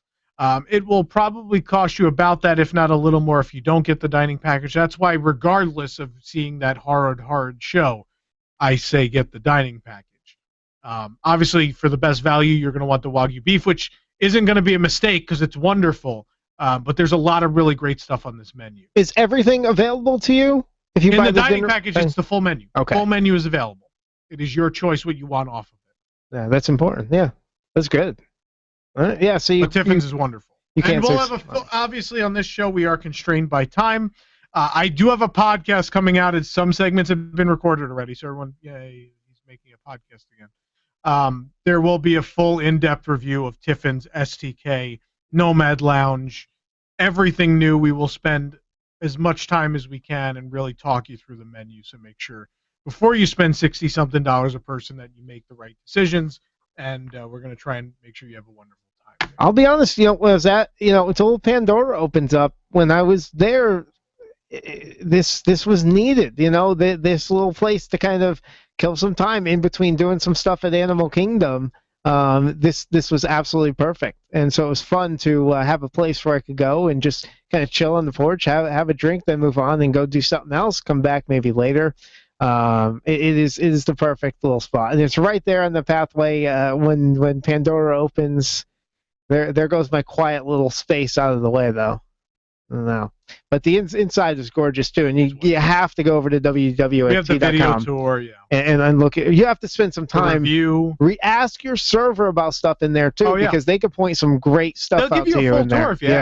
Yeah, it is absolutely fantastic. So, Tom, before we move on, I do want to, and if anyone, you're running out of time. 407-774-8255 if you want to play the game tonight. Tree of Life Awakening is wonderful. The most amazing thing, isn't it? It gave me chills. I got a magical show. The Disney medley one is. How many different shows are there? 4. Okay. But then there's also all different stuff that happens between them. Do they all happen in one night? Yeah, they happen multiple times. Do they happen at the same? Oh, okay. Yeah. Okay. They keep cycling through. They do. Okay. At the same. Okay. I just got to go find new ones. Okay. I saw a couple of them, but I wasn't sure how many there were. There's 4 full sequences of awakenings. Then there's a lot of different things that happen. Oh yeah. Between the animals kind of come to life and move and. Yeah. Oh. It's marvelous. As great as any projection thing they've done on the castle so far has been, this is the absolute best of projection mapping technology I have seen.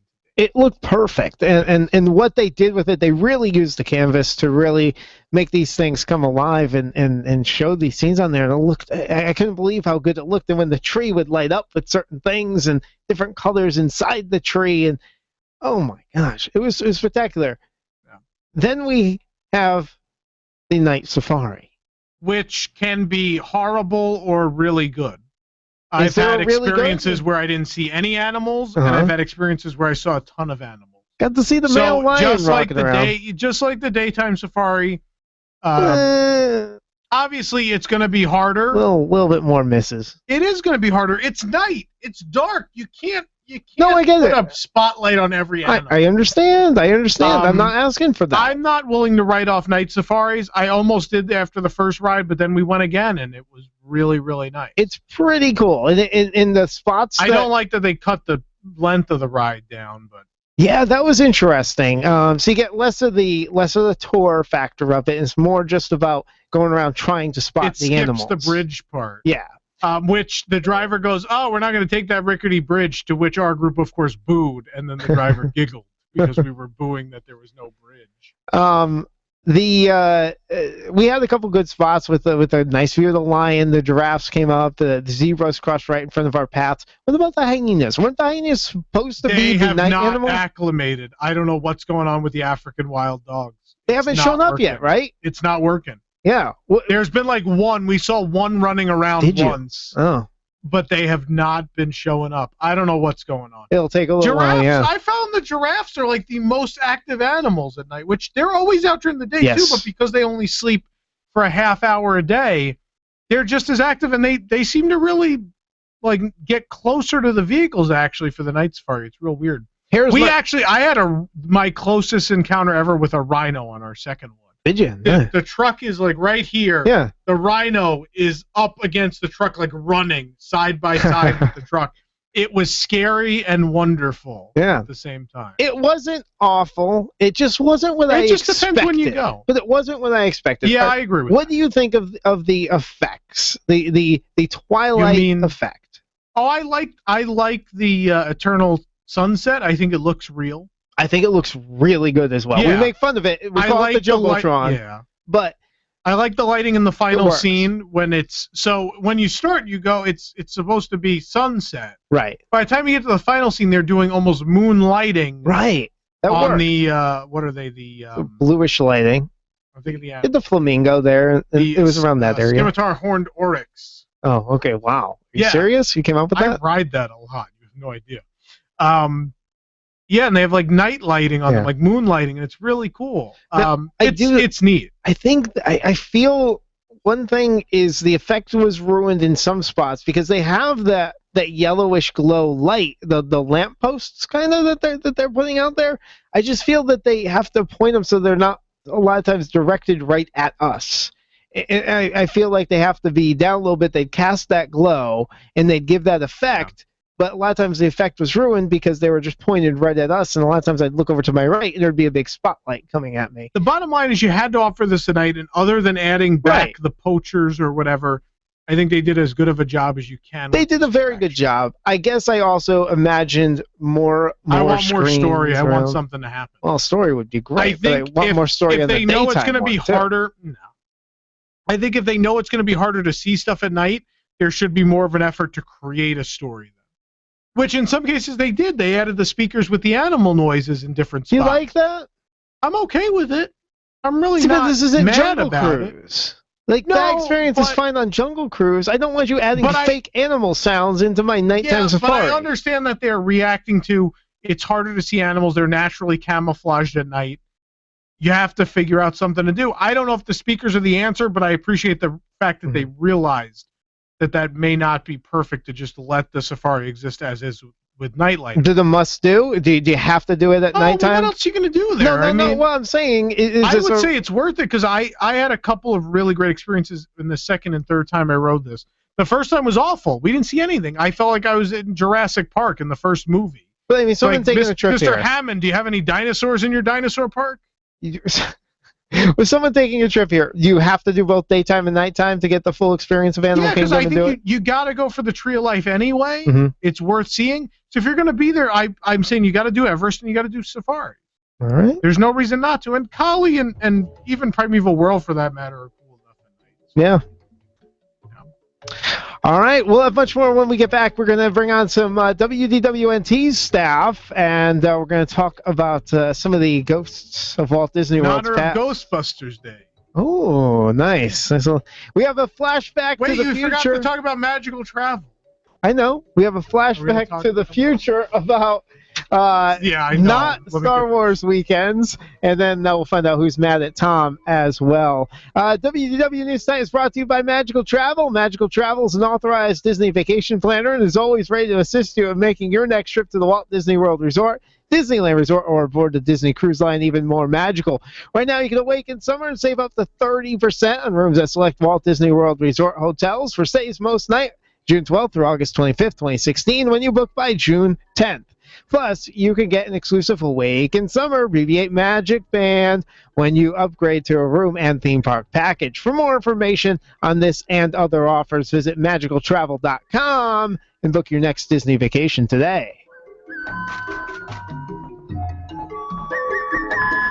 Imagine an acne treatment breakthrough that even Proactive says is better than Proactive. Announcing today's Proactive Plus, the revolutionary way to clear your skin from the #1 name in acne care. Proactive Plus is our best, most effective solution ever. And when you call 1-800-738-1912 today, you can have it tomorrow. Proactive Plus is the modern acne miracle that treats your skin beautifully. The plus means more. More precise, targeted medicine for faster, gentler acne prevention. Plus more skin-loving solutions so your complexion can look bright and beautiful. I am just so happy with Proactive Plus. I don't think my skin has ever looked this good. Call 1-800-738-1912. Be one of the first to try Proactive Plus. Guaranteed 100% risk-free. Call right now and even the shipping is free. Call 1-800-738-1912. 1-800-738-1912.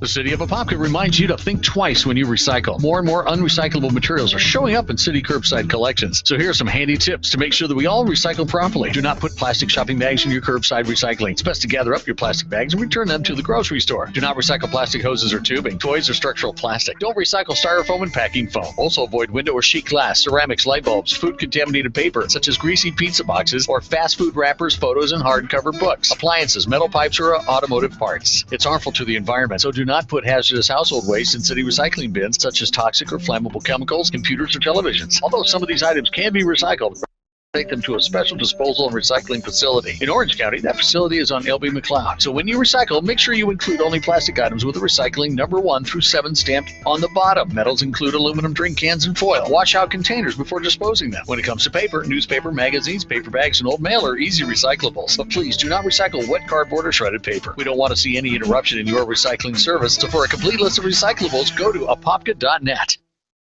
Well, one of the great things about Central Florida is our year-round warm weather, right? It gives us a chance to have a lot of year-round fun and recreation. But unfortunately, our terrific warm weather also gives the bugs of Central Florida a place to call home, too. Pests like ants, lice, fleas, bedbugs, palmetto bugs, and roaches are loving our warm temperatures just as much as we do. Well, when these pests make themselves at home, it's time to call Wayne and Terry at All Seasons Pest Control. All Seasons Pest is there in no time, ridding your home of those unwanted guests, the bugs I'm talking about. They're a locally owned small business too, voted best pest control company for 5 years in a row. No big and personal corporate enterprise here. All Seasons Pest knows all of their customers by name and is dedicated to providing that extra level of customer service. Don't let the ants and the fleas and the roaches get the better of you in your home. Call Wayne and Terry at All Seasons Pest Control. 407-886-0204. That's 407-886-0204. 407-886-0204.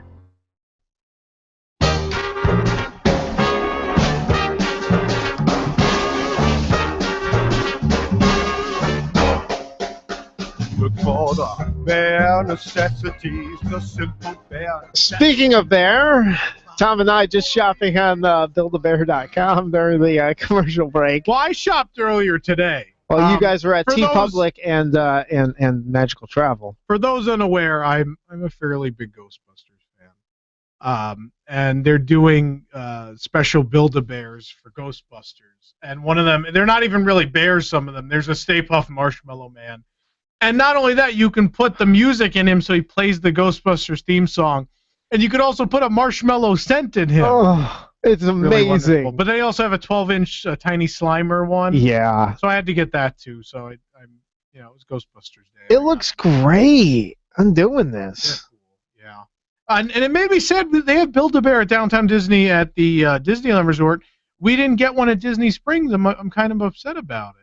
Oh, that's right. Huh. But I guess they already have one. What, Florida Mall has one? Or Millennium? There's one around here, yeah. I think it's a Florida Mall. I want to say Florida Mall. Yeah. Millennium is probably too fancy for it looks great. My parents went to Millennia, and they came back and they go, that's a really upscale mall. And I go, we had an upscale mall in New York. I don't think it's any worse than that one. No, it's even fancier. Like, there's so many tourists in there. It's not fancier. But anyway. Do you think Millennia is fancy? Like overly? No, it used to be. It degraded a little bit over time. Yeah, because it was too much. Yeah, it was a little bit too much when it first opened, and it came back to earth a little bit. That being so said, it had nice like P.F. Chang's. Like P.F. Chang's is nothing that fancy. No, but I mean, it's still a nicer mall than the Florida Mall or one of those. Yeah. Yeah, it's higher end, but it's not like I don't feel uncomfortable. Oh no. Anyway, we're not even talking about Disney. Apparently, they have a really good Santa, and they hire this like really, really, really accurate good Santa that they have. You mean a Santa's helper? Yes, a Santa's helper that comes in. We talk about the guy in a Mickey costume. I'm pretty sure. What are you talking about? This show on at 11 at night is for children. So we have to be positive, and we can't say such things. We can't say that there's multiple rooms of Annas and Elsas. That's ridiculous. How's that even possible? Anyway, the same. It's more possible than drinking out of this cup. The same Santa's helper has been there for years, and my friends go there. So their kids grew up with Santa. Apparently, I don't know. So it's a thing, and so it's a really hard to get an appointment with this Santa and get a picture. I don't know. Whatever. Anyway, by the way, the mug of the week is we released it even though the show isn't ready. Rivers of Light up mug, which does that. Love it. It also does a color change effect. There you go, color change. Is that your nearest Animal Kingdom kiosk today? And then it goes off. Yeah. There you go. And while you're at Walt Disney World looking for food and drink, you might want to try this place. Nearly everyone loves Italian food, but those people who love true, authentic Italian go to Tony's Town Square Cafe. It's because owner and chef Tony Ragu offers home-cooked food from his hometown, Toledo, Ohio. He is 1/8 Italian. Locally sourced Cask Connection freezer items are combined with prepackaged ingredients imported only from the OBT Winn-Dixie, along with mangled recipes from nearly unreadable Buitoni labels. Whether it's quote-unquote pizza, or that soup of the day which just hasn't changed in 14 years, taste for yourself at Tony's Town Square, just steps away from that hat store that sells pins. Come taste what the guide map is calling Italian food, only at Tony. And maybe at Portobello. Tom, let's get to our in-depth discussion this week. Ghosts of Walt Disney World Past. Why don't you introduce our WDWNT staff that's coming on here? Talk with us. I don't know who's even here. I didn't sign everybody. Jason, who's here? Jason, all right, I'm here. And then we've also got Ashley, David, Dustin, and this guy named Justin, who I haven't seen around in months. Is that Justin Hyman down there? Nick, when did I host? Four episodes ago? I think so. Yeah, but in fairness, 4 episodes like ago, 3 months ago. Months, so. That's kind of, I brought a mug here. Which mug is that? Aha! It's I did get you. I told you I would get you with this one. That's a good one. It's a good one. It's very classic. Okay. Does that make up for being missing? Does it light up? Not really. But no. Does it light up? Yours is much more entertaining to watch you drink out of. So can we just do that for a few minutes? It's almost as bad as that stupid Iron Man cup they came up with. Just go fill it up with water and let's see if it just floods the studio. My cup will just sink. Anyway. Or the water just won't reach the cup. Either way. So, in honor, it's Ghostbusters Day. I wanted to think of something somewhat related. Not really, but it gave me the idea for Ghosts of Walt Disney World Past. Now, this is not just a discussion about extinct attractions, because we've had that before.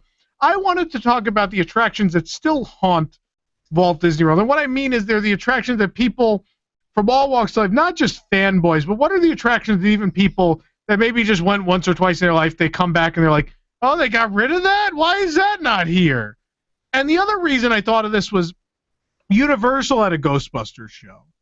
And what's funny is when I took my parents there last week, they have the windows set up at the Universal store there that show all the rides and shows they got rid of. And as we're walking by, my mother looks at the windows and she goes, man, they got rid of everything good, didn't they? And so that's why I wanted this conversation about Disney World. What did they get rid of that people still just won't stop talking about? So, Jason, you've been around for a while. You've seen a lot of extinct attractions. Yes. What are the ones that still haunt guests to this day? I'm not going to say Journey into Imagination because I'm going to save that for you. I have another one, which I'm sure Nick's going to take anyway. I'm going to go... There's a couple that I can come up with. 20,000 Leagues Under the Sea. I mean, that's kind of, to me personally, that's a big one because I can remember going on that as a kid, and, I was fairly upset when they got rid of it. So that's one of them. That's one of those things where I think it's just people miss walking by the lagoon. Yeah, and seeing it, not so much waiting in the line or riding it, but no, and the other thing is that it was so much a part of the promotional materials that even if you didn't go to Walt Disney World or Disneyland, you knew 20,000 Leagues Under the Sea was there. Yeah, that's very true. That's very true. And I mean, plus, even after the attraction closed, the lagoon was there forever. Yeah. And it looked really nice, and they kept it up really well. So, there were a lot of people that saw it and sort of can remember at least seeing the lagoon, even if the attraction wasn't running at that point in time. So that's one of them. That's big on my list. The other one, I'm going to go with the Skyway.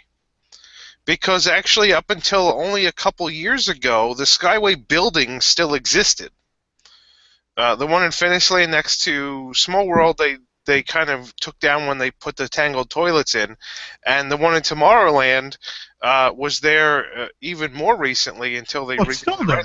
Well, but the second floor doesn't exist anymore. That's true. It's still the building, though. The building is still there, which had restrooms on the first floor, but the second floor used to exist for a long, long time. Yeah. And up until very recently, it was still there. So that's another one. And the Skyway was one of my favorite attractions as a kid because it gave me a glimpse into the backstage. So that was like Disney fanboy at 6 years old wanting to see backstage and look at the show buildings and stuff like that. So for me, that's another one. And then, of course, Mr. Toad is one of my favorites as well. But I think we've talked about Mr. Toad forever. Do you think any of those matter to the average guest?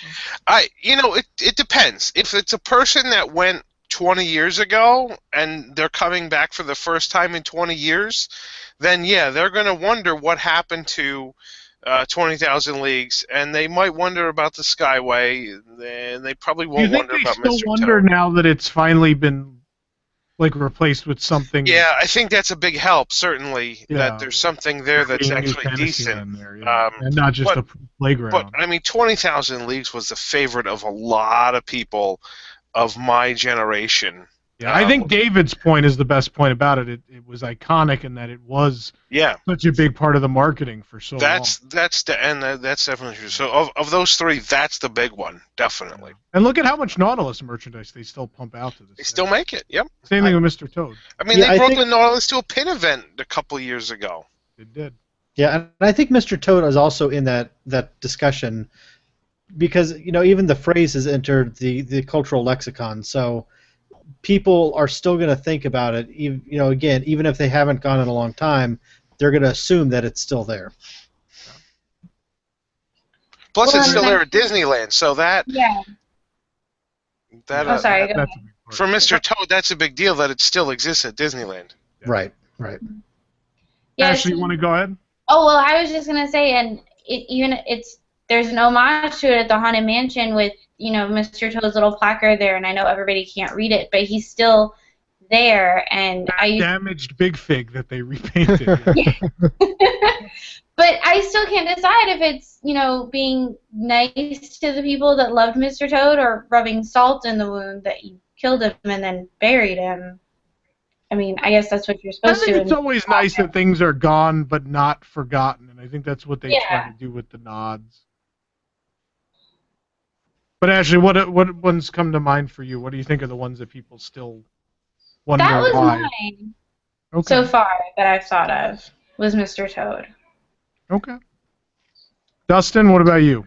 All right, so I have a couple that kind of come to mind when it comes to, really interesting ones that were a really big part of any trip planning over the last couple of years. So we're looking at something like Snow White, Scary Adventure, the original place of Dumbo. I think that's the big one that, as soon as you mentioned what was going on, the topic, it was the original Dumbo. When you first walked through the castle and you saw directly in front of you, you had the carousel and then you saw Dumbo. And I'm like, that was what the traditional, sense of going through the archway into Fantasyland.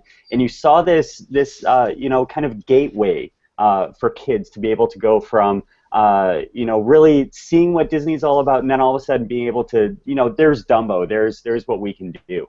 And a lot of adults would go and play on it. Now that they've put it towards the back of the park, I think that it's lost that mystery, that aura that it had before.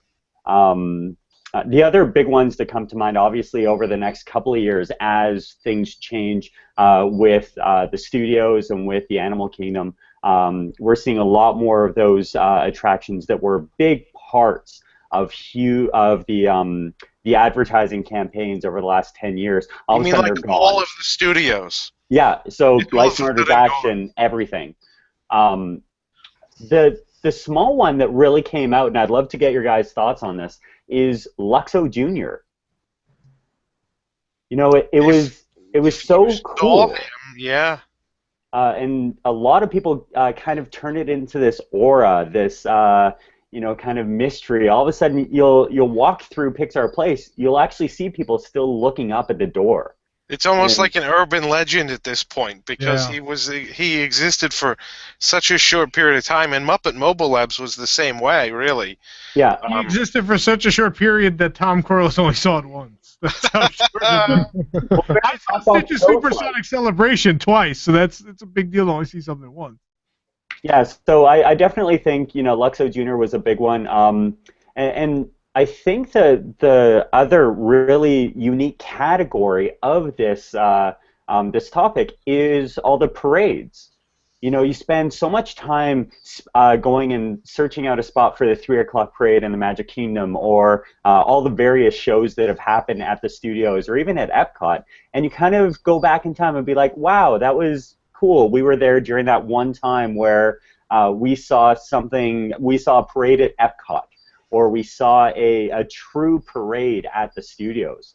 And nighttime shows come and go too. So it's an interesting topic for sure. That's a good point. I can definitely imagine, people going to Epcot who haven't been there in 15 years and saying, "Where's Tapestry of Nations?" I can't even begin to tell you, waiting for any parade, how many times I've had that conversation with people, or you hear people talking about. I remember sitting for Block Party Bash, or even the 1 or 2 times I saw Pixar Pals, that thing. People bringing up Hercules and Mulan and all of those parades, even Toy Story for that matter.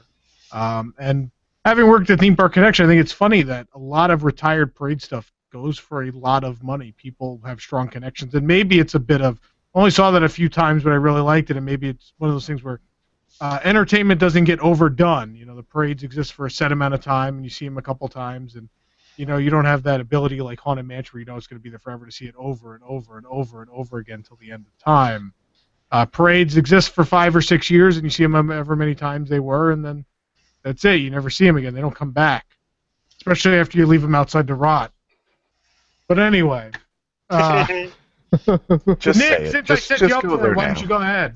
I don't know which one you think I'm going to mention, but I guess it is Spectro. I mean that is the first one that came to mind, Spectral Magic. That one always saddened me the most.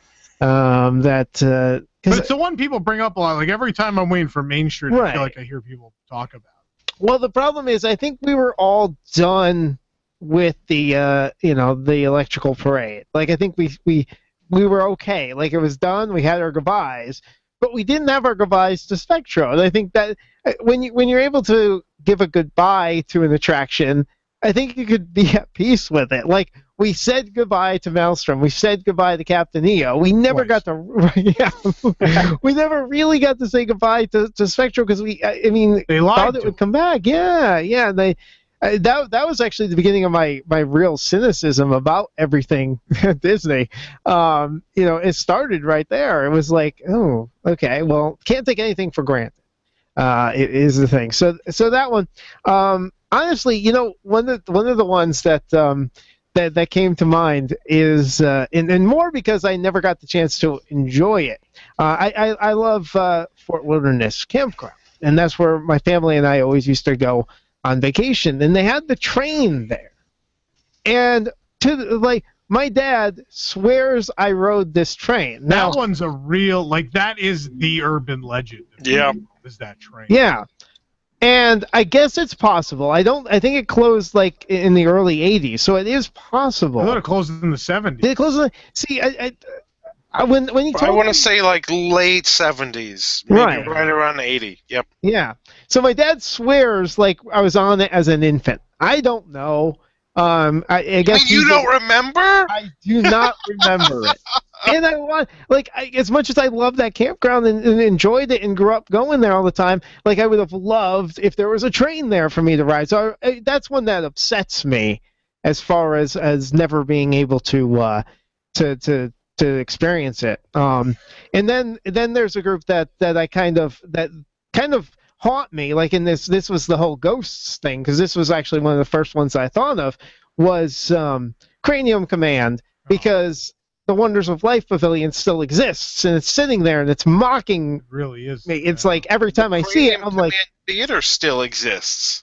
right. Yeah, we The went in logo, isn't the logo still there? It's just hidden behind some. No, they finally ripped it out. They took it down. But the Slowly, theater, event by event, they pulled more and more off the wall. Yeah. but the theater is still there and It's in there. essentially It's still sitting there. Yeah. Yeah, I mean that theater is essentially frozen in time from when they shut it down.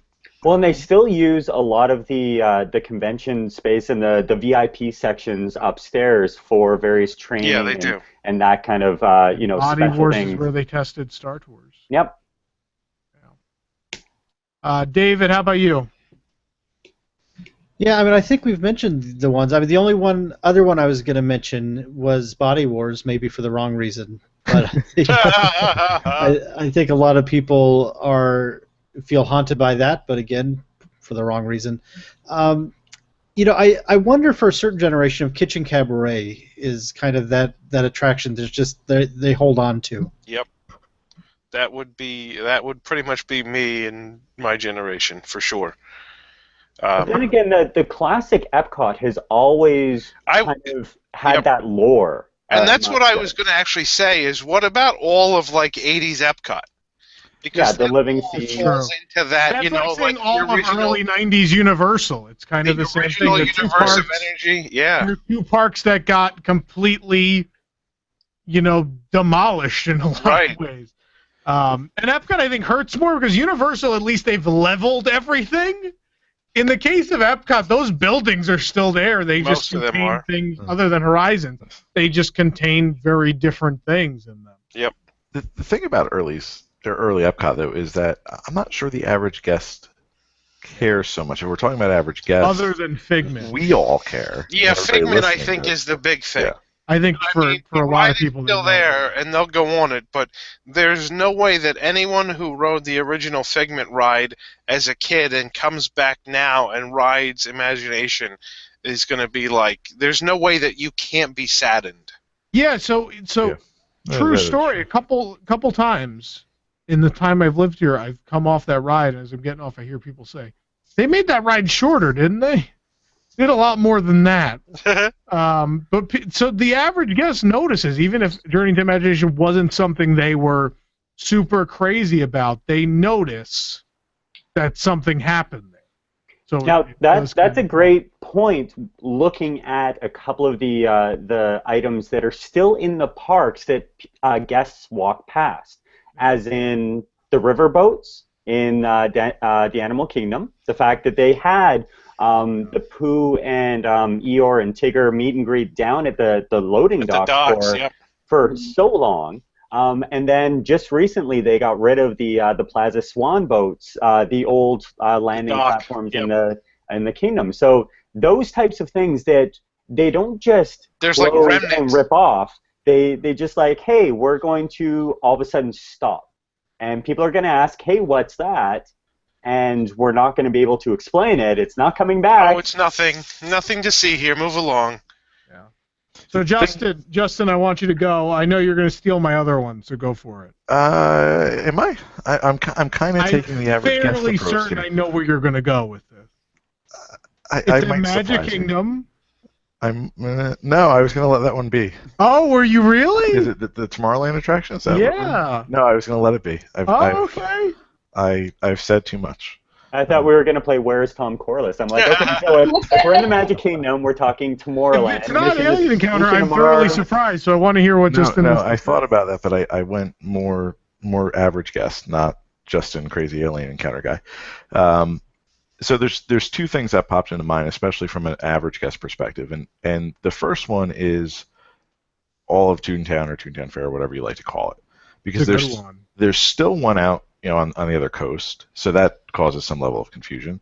And two, it's just kind of like this thing of, well, it was Mickey's house was there, Minnie's house was there, there was a playground. Where did all that stuff randomly go? Did you evict him? Did you pay his rent? Where does Mickey live now? Yeah. Where's the garage? Where's the pumpkins? So I think that's something that sticks with people. I know where the pumpkins went, by the way. What's the price on those? You don't want to know. The tomatoes, the scarecrow, I can tell you where all that went. John Stamos. That's a good one, Toontown. I would say Alien Encounter. I thought Alien Encounter was a good one because it was so heavily marketed. That was marketed as an e-ticket and was the headliner of 95 Tomorrowland. Yep. So for that to have vanished so quickly, and not only that, it's still there. Yeah. It is in a lot of ways still there. Skippy is still there, and it's still the same layout. And there's excess tech seat covers still everywhere. It's literally, for the most part, still there, but it's not. So I think I don't need to go into Figment. We got into Figment a million times. Alien Encounter, I think, still just because it was so heavily marketed, even though it didn't exist so long, I think is a big one. Yeah, I just don't think a lot of people saw the attraction, kind of like Discovery Riverboats. But even if they didn't, I think they at least heard about it. They heard about it, yeah. That's Discovery true. Riverboat, That's you didn't really hear about because it was It's terrible. just terrible. And I also think you're right, Tom, that in terms of still having an impact on the park, it absolutely is still haunting Tomorrowland because there really is nothing else they could do with that space. They tried retheming it, but repaint it. Yeah, for all intents and purposes, it is Alien Encounter still, like you said. Yep. Ashley, did you come up? I'm going to give you. I did. Okay, so go y'all were talking about parades earlier, and we've kind of been on this vein of stuff that's there. I mean, that's the theme, but stuff that people can still see pretty much intact. And the one that I thought of was the Horsemen during the Boo to You parade. From what I understand, because I never personally saw it, but I heard the urban legend that, when the Headless Horseman gets to Main Street, it's the cool. And it was actually they were doing the cast preview night when I was on college program, and so they invite all the cast members in for the rehearsal or whatever, and all these little whispers are going, it's the coolest thing you're going to see. The horseman's going to gallop full blast down Main Street, and so we're all amped up and excited, and all these college program kids, and then the horseman shows up and he just kind of trots, and it was still cool, but when you built up in your head that you're going to see this horse and the horseman fly down Main Street, and then he just he just trots down. It was very disappointing, and so I think to clarify, people in the chat are asking if it's gone. It's not gone, but the full speed run is gone because there was a accident. Yes, and that's what we came to find out later. But yeah, I can't imagine that we were the only, because none of us had ever seen it. It was just kind of urban. So I know that people that have seen it and come back are probably, that don't know that there was an accident, would probably wonder, well, didn't he used to run down? Yep. Yeah, no, look at how many times on a regular day guests twist their ankles in the train tracks. You can imagine why galloping a horse at full speed down Main Street. Watching the strollers get stuck in the Main Street trolley track is my guiltiest pleasure in life. It never gets old. Uncontrollably, they try to get them out and they can't. Oh, it's so mean, but I love it. Anyway, thank you, panel. Thank you very much for celebrating the ghosts of Walt Disney World's past. Nick, we're going to come back in overtime and do flashback, but I want you to get to... Yeah. And by the way, I was going to say, if anyone has their attractions in mind that is listening, tweet us at WDWNT. Let us know or give us a call. Yep, because 407-774-8255. We'll put you on in the after show. Or put them, I'm sure people are talking about it in the chat at listen.wdw.com. NT.com. I was surprised no one brought up River Country. That's the ghost. I was going to mention that, Nick, when you were talking. Even Typhoon, I had a hard time gathering enough care from people for that. Yeah. I didn't even get into characters. Like, that was the next step. Who hates me now? Let's find out. I have access. It's not the intro to that segment. Nope. That is Tom. Let's find out who hates Tom now. I think it's a lot of people lately. Tom, yes, a lot of people hate you. In fact, so many that I had to hold over some until next week. All right, here we go. We're going to start off with this story, Tom. Typhoon Lagoon expansion planned with new family raft ride. Oh, a lot of people jumped on you for this one. Jason wrote in, no source, no link to original sources. There was a source for that one. Disgraceful. The original source being the South Florida Water Management District. Already, people claiming it's plagiarism. I don't care how true it is. Maybe they should look at the Orlando Sentinel and the Orlando Business Journal, who also... WDW fan, you took this story without giving credit to WDW Magic. Shameful. Oh, so when they do it to me, it's all right. How about Andy saying, how about no credit to Dan LB? I don't even know who that is. That guy works pretty hard to find this stuff. Yeah, by pretty hard, meaning you search permit on the South Florida Water Management District thing, and it's literally the first permit that pops up. Man, that is some tough research. This story reviewed Jungle Book Alive with Magic. Frank writes in, don't be apologetic for an honest review. Oh wait, this one's positive. It's very refreshing to why people are okay. Let's skip that one. That's ridiculous. Somebody writing with a positive review. John writes in, I actually went and we enjoyed it. Love how the Disney blog world loves to complain about the same issues, piggybacking to create a narrative that doesn't exist. I've been tweeting that narrative that doesn't exist thing about everything. Greg writes in, WDW News must not like the Jungle Book. Wait, was that actually someone hating? John writes in, I've seen 3 blogs complain about the same thing. It's getting old. Maybe the show should be good then. Kelly writes in, if you're in the business of reviewing things, commentary like mine shouldn't be surprising or taken personally. Complaints get more page views, unfortunately. Tracking up those page views. Grant also writes in, why be so negative? I just don't understand. Because it wasn't good. Don't understand. It isn't good. One more story here. Nomad Lounge and Tiffin's Restaurant soft open at Animal Kingdom. Jeffrey Robert writes in, not sure what is more disgusting, that fish picture or the Jungle Book show. Raina writes in, you had to use that picture for the review, didn't you? And last but not least, Keith writes in, you hate bourbon? Not sure I can take anything else you say seriously. I think you may actually have a disorder. I agree with Keith wholeheartedly, because the bourbon drinks are by far the best drinks. Tom, we have more, but we're going to have to wait till next week to find out who else hates Tom Corless. Well, if we run that discussion about media ethics, it's going to be a lot more people. That'll be fun. Head over to WDWNT.com. Check out everything we're doing. Follow us on Twitter at WDWNT. Lots of great stuff there. And don't forget to leave your comments. Stay tuned for the after show if you're listening at listen.WDWNT.com. Just keep listening. We're going to do a little bit of an after show. If you're listening on 1520 WBZW or any of that's websites or streaming there, hop over to listen.WDWNT.com to continue on with the show. We'll be back next week. Tom?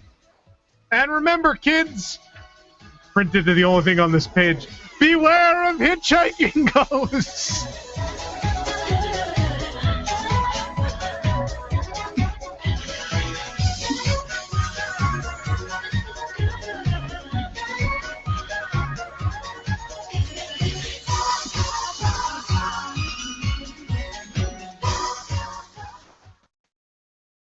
Celebrating 50 years as Apopka's hometown station. 1520 WBZW. Apopka, Orlando. Community events, financial news, weather, traffic, and more. A service of Salem Media Group. News this hour from townhall.com. I'm Patrick Cross. It's been a night of horror in a popular area of central Tel Aviv. Israeli authorities say 2 Palestinians opened fire at a crowded restaurant, killing 4 people and wounding 5 others. Gil Fire, the deputy director of Tel Aviv. Ooh, the haunting of the paper. Anyway. I can't believe you wasted trees with this one line. There's literally 4 words and an exclamation point on this page. I hate you. Man, people are awesome. I missed it. Is Tom getting a lot of hate over the last couple of days? I don't know. Wait. Last couple of days? I like the person who says where are the sources when you list the source right in the article. Right? Like that must be their stock answer every time Tom posts, where are the sources? Here's what happened. So WDW Magic, who we now have a shirt making fun of, which is my favorite thing we've ever done. If I break a story that has a source that's easy to find, whether it be on the hub or on the permit or whatever, won't credit me. They won't credit me. They'll go easily get, and a lot of sites do it. If it's easily obtainable, you obtain it for yourself. You don't have to credit it. That's what happens with permits and things of that sort. The Orlando Business Journal, the Sentinel, any real source, they credited who actually had the permit, the place it actually came from. Not some guy who happened to search and found it, and then 8,000 other people started talking to each other about it, and it goes down the grapevine.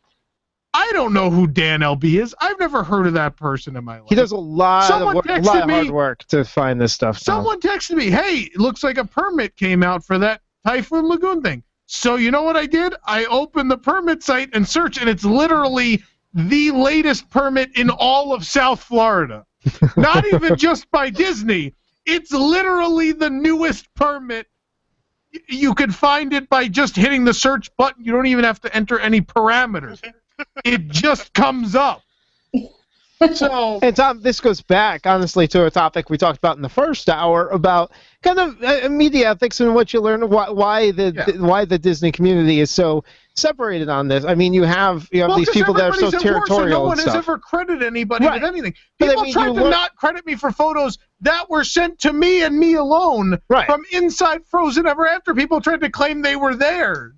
That's the kind of community we operate in. It is underhanded, nasty, and in a lot of ways really, really disgusting. Hell, this week I went to Territory Lounge, and someone else from the community was in there and told the server to not be nice to us. No. I didn't tell you about that. No, did you I? didn't. Yeah. You told me about the lady who yelled math game at you like 80 times. Well, yeah, but she was fooling around. She really liked it. No, that was great. Someone legitimately knew the server at Territory Lounge because they don't like us. Told the server to be mean to us, and the server was there tonight. So remember when when she came over, you had finished your first drink. She goes, "Would you like a water?" And you had to go, "No, I want another drink." She was trying to get rid of us.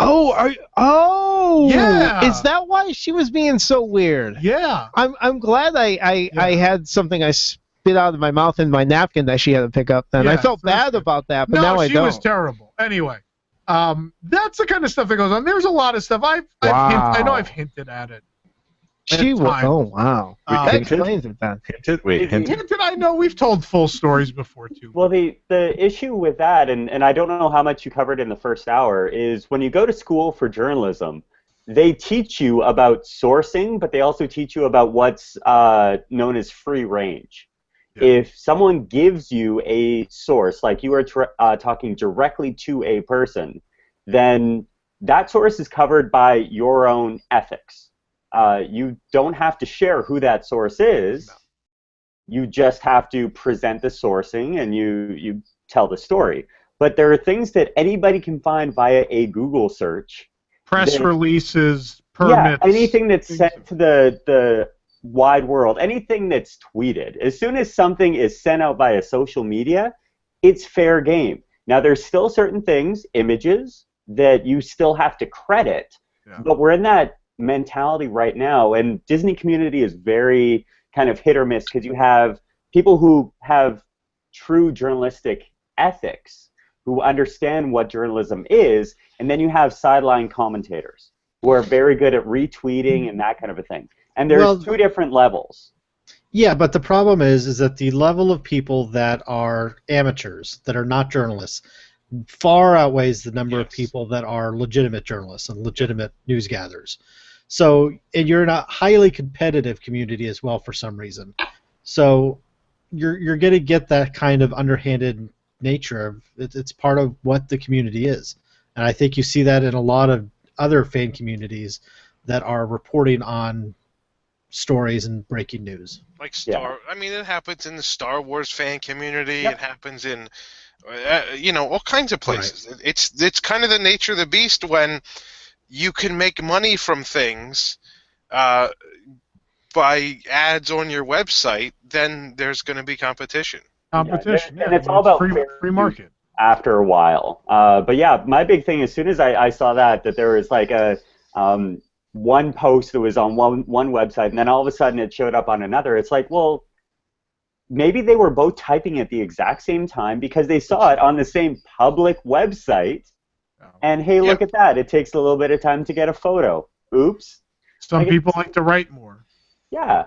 But guys, Dan LB, I mean, he does a lot of work. I still don't know who that is. Well, I'm sure. I wish he would call in. Dan hard. LB, not that you're listening to us He right can come now, on the show. but please call in. Just also want to point out, I find it hard to believe that I am supposed to, in any way, regardless of the source of the story, credit WDW Magic when they have had done nothing but steal photos and stories for several years now, and well proven on many, many occasions. Never mind incidents where they've cut us off for things in parks and the service staff at STK had to apologize for what a jerk-off, the person was being. That they just opened the door when the restaurant wasn't even open yet and cut everybody that was waiting. A long line of people waiting to go in at 5 o'clock at STK. But we won't get into that either.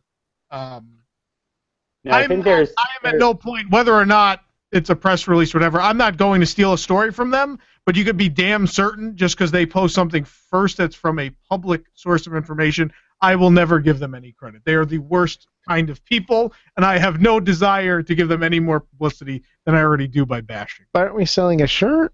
We are, but I think it's really funny. I know it's going to make Steve angry, so that's the only reason. Don't hold back, Tom. Don't care. Flashback to the future? Yeah, let's do that. Time travelers, fasten your seatbelt and remain seated with your hands, arms, feet, and legs inside the time rover. Time travel commencing in T-minus 10 seconds. I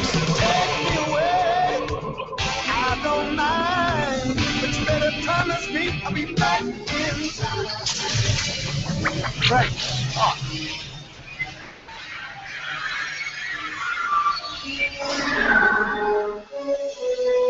Tonight on Flashback, we looked at the life and times of Paul Frees because we're talking about Ghostbusters tonight. I decided, well, who's the most famous ghost in Disney history? It's got to be the Ghost Host. So in the 1930s, Frees first appeared on vaudeville as an impressionist under the name Buddy Green, and he began his career on radio in 1942 and remained active for over 40 years. And during that time, he was involved in more than 250 films, cartoons, and TV appearances.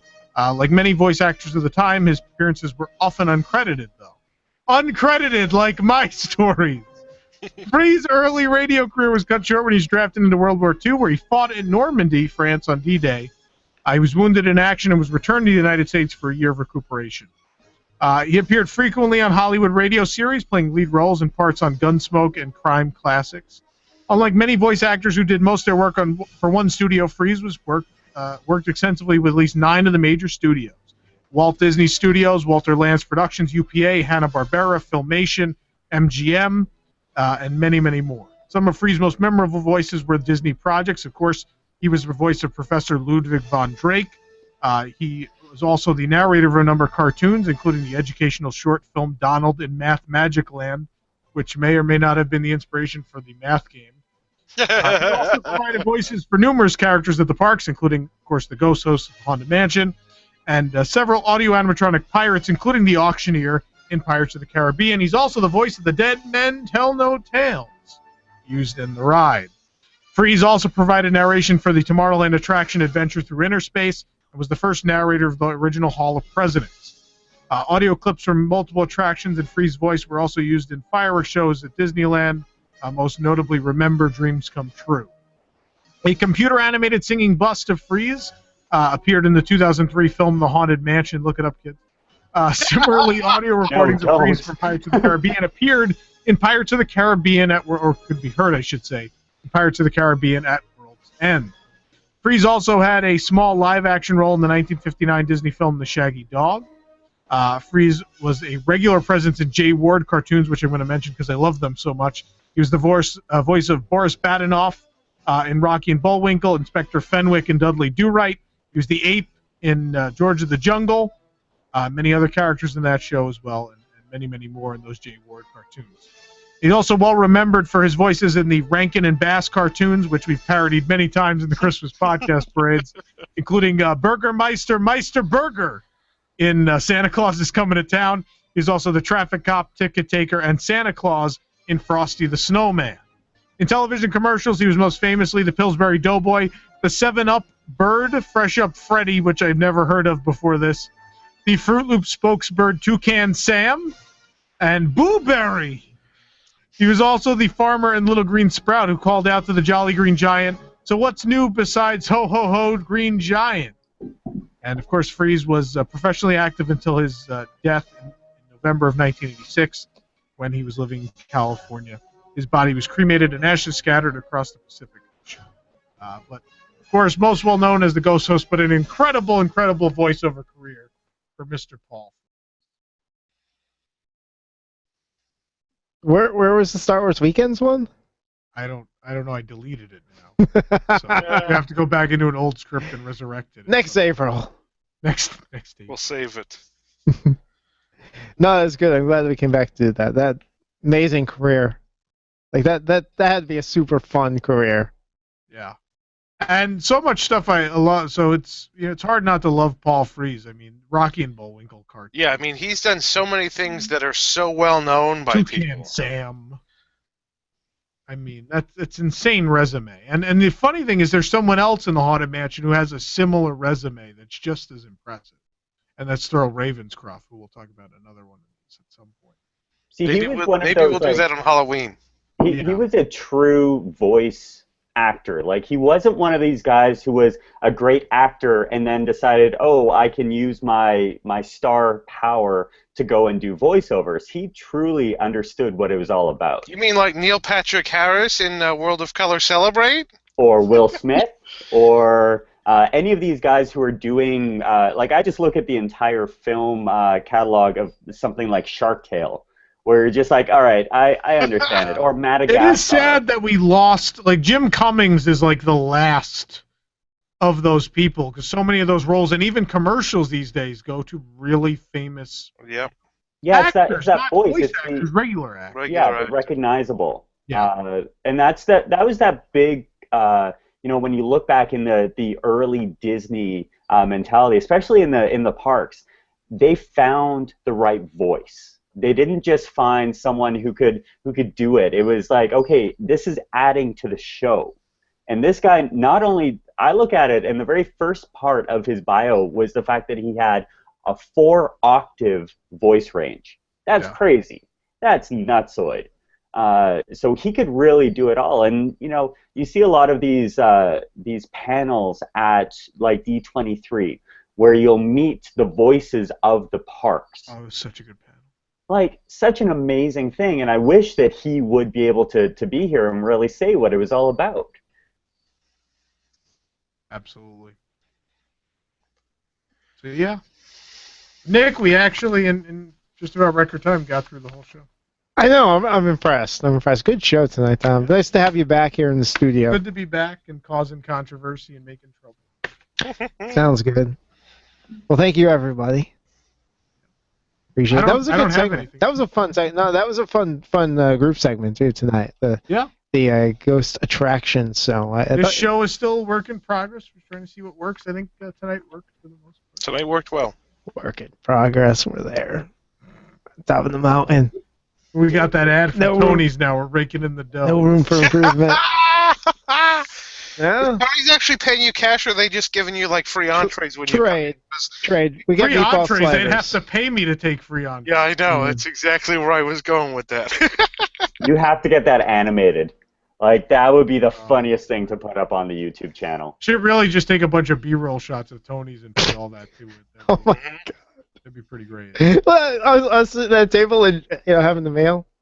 Yeah. It'd be great.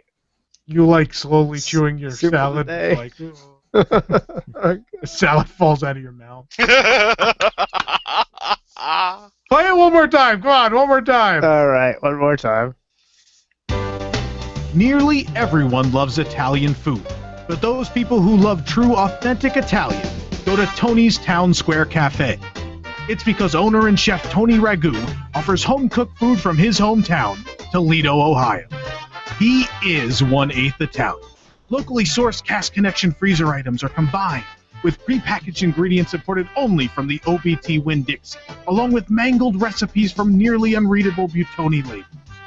Whether it's quote-unquote pizza, or that soup of the day which just hasn't changed in 14 years, taste for yourself at Tony's Town Square, just steps away from that hat store that sells pins. Come taste what the guide map is calling Italian food, only at Tony. And maybe at Portobello. If you're listening, you're like, why do we do that? That was based on a commercial that runs here at the radio station.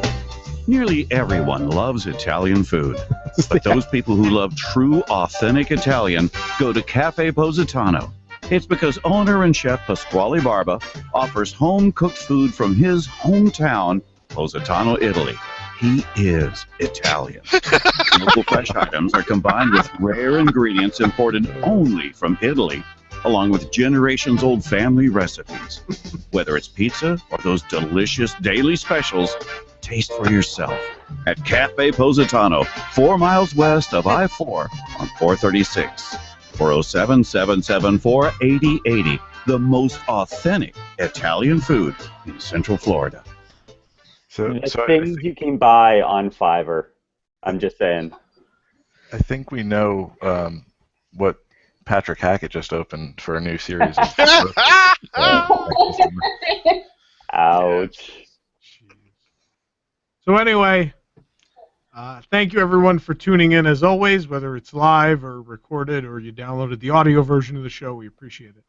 And with that, I guess we will see you all next week.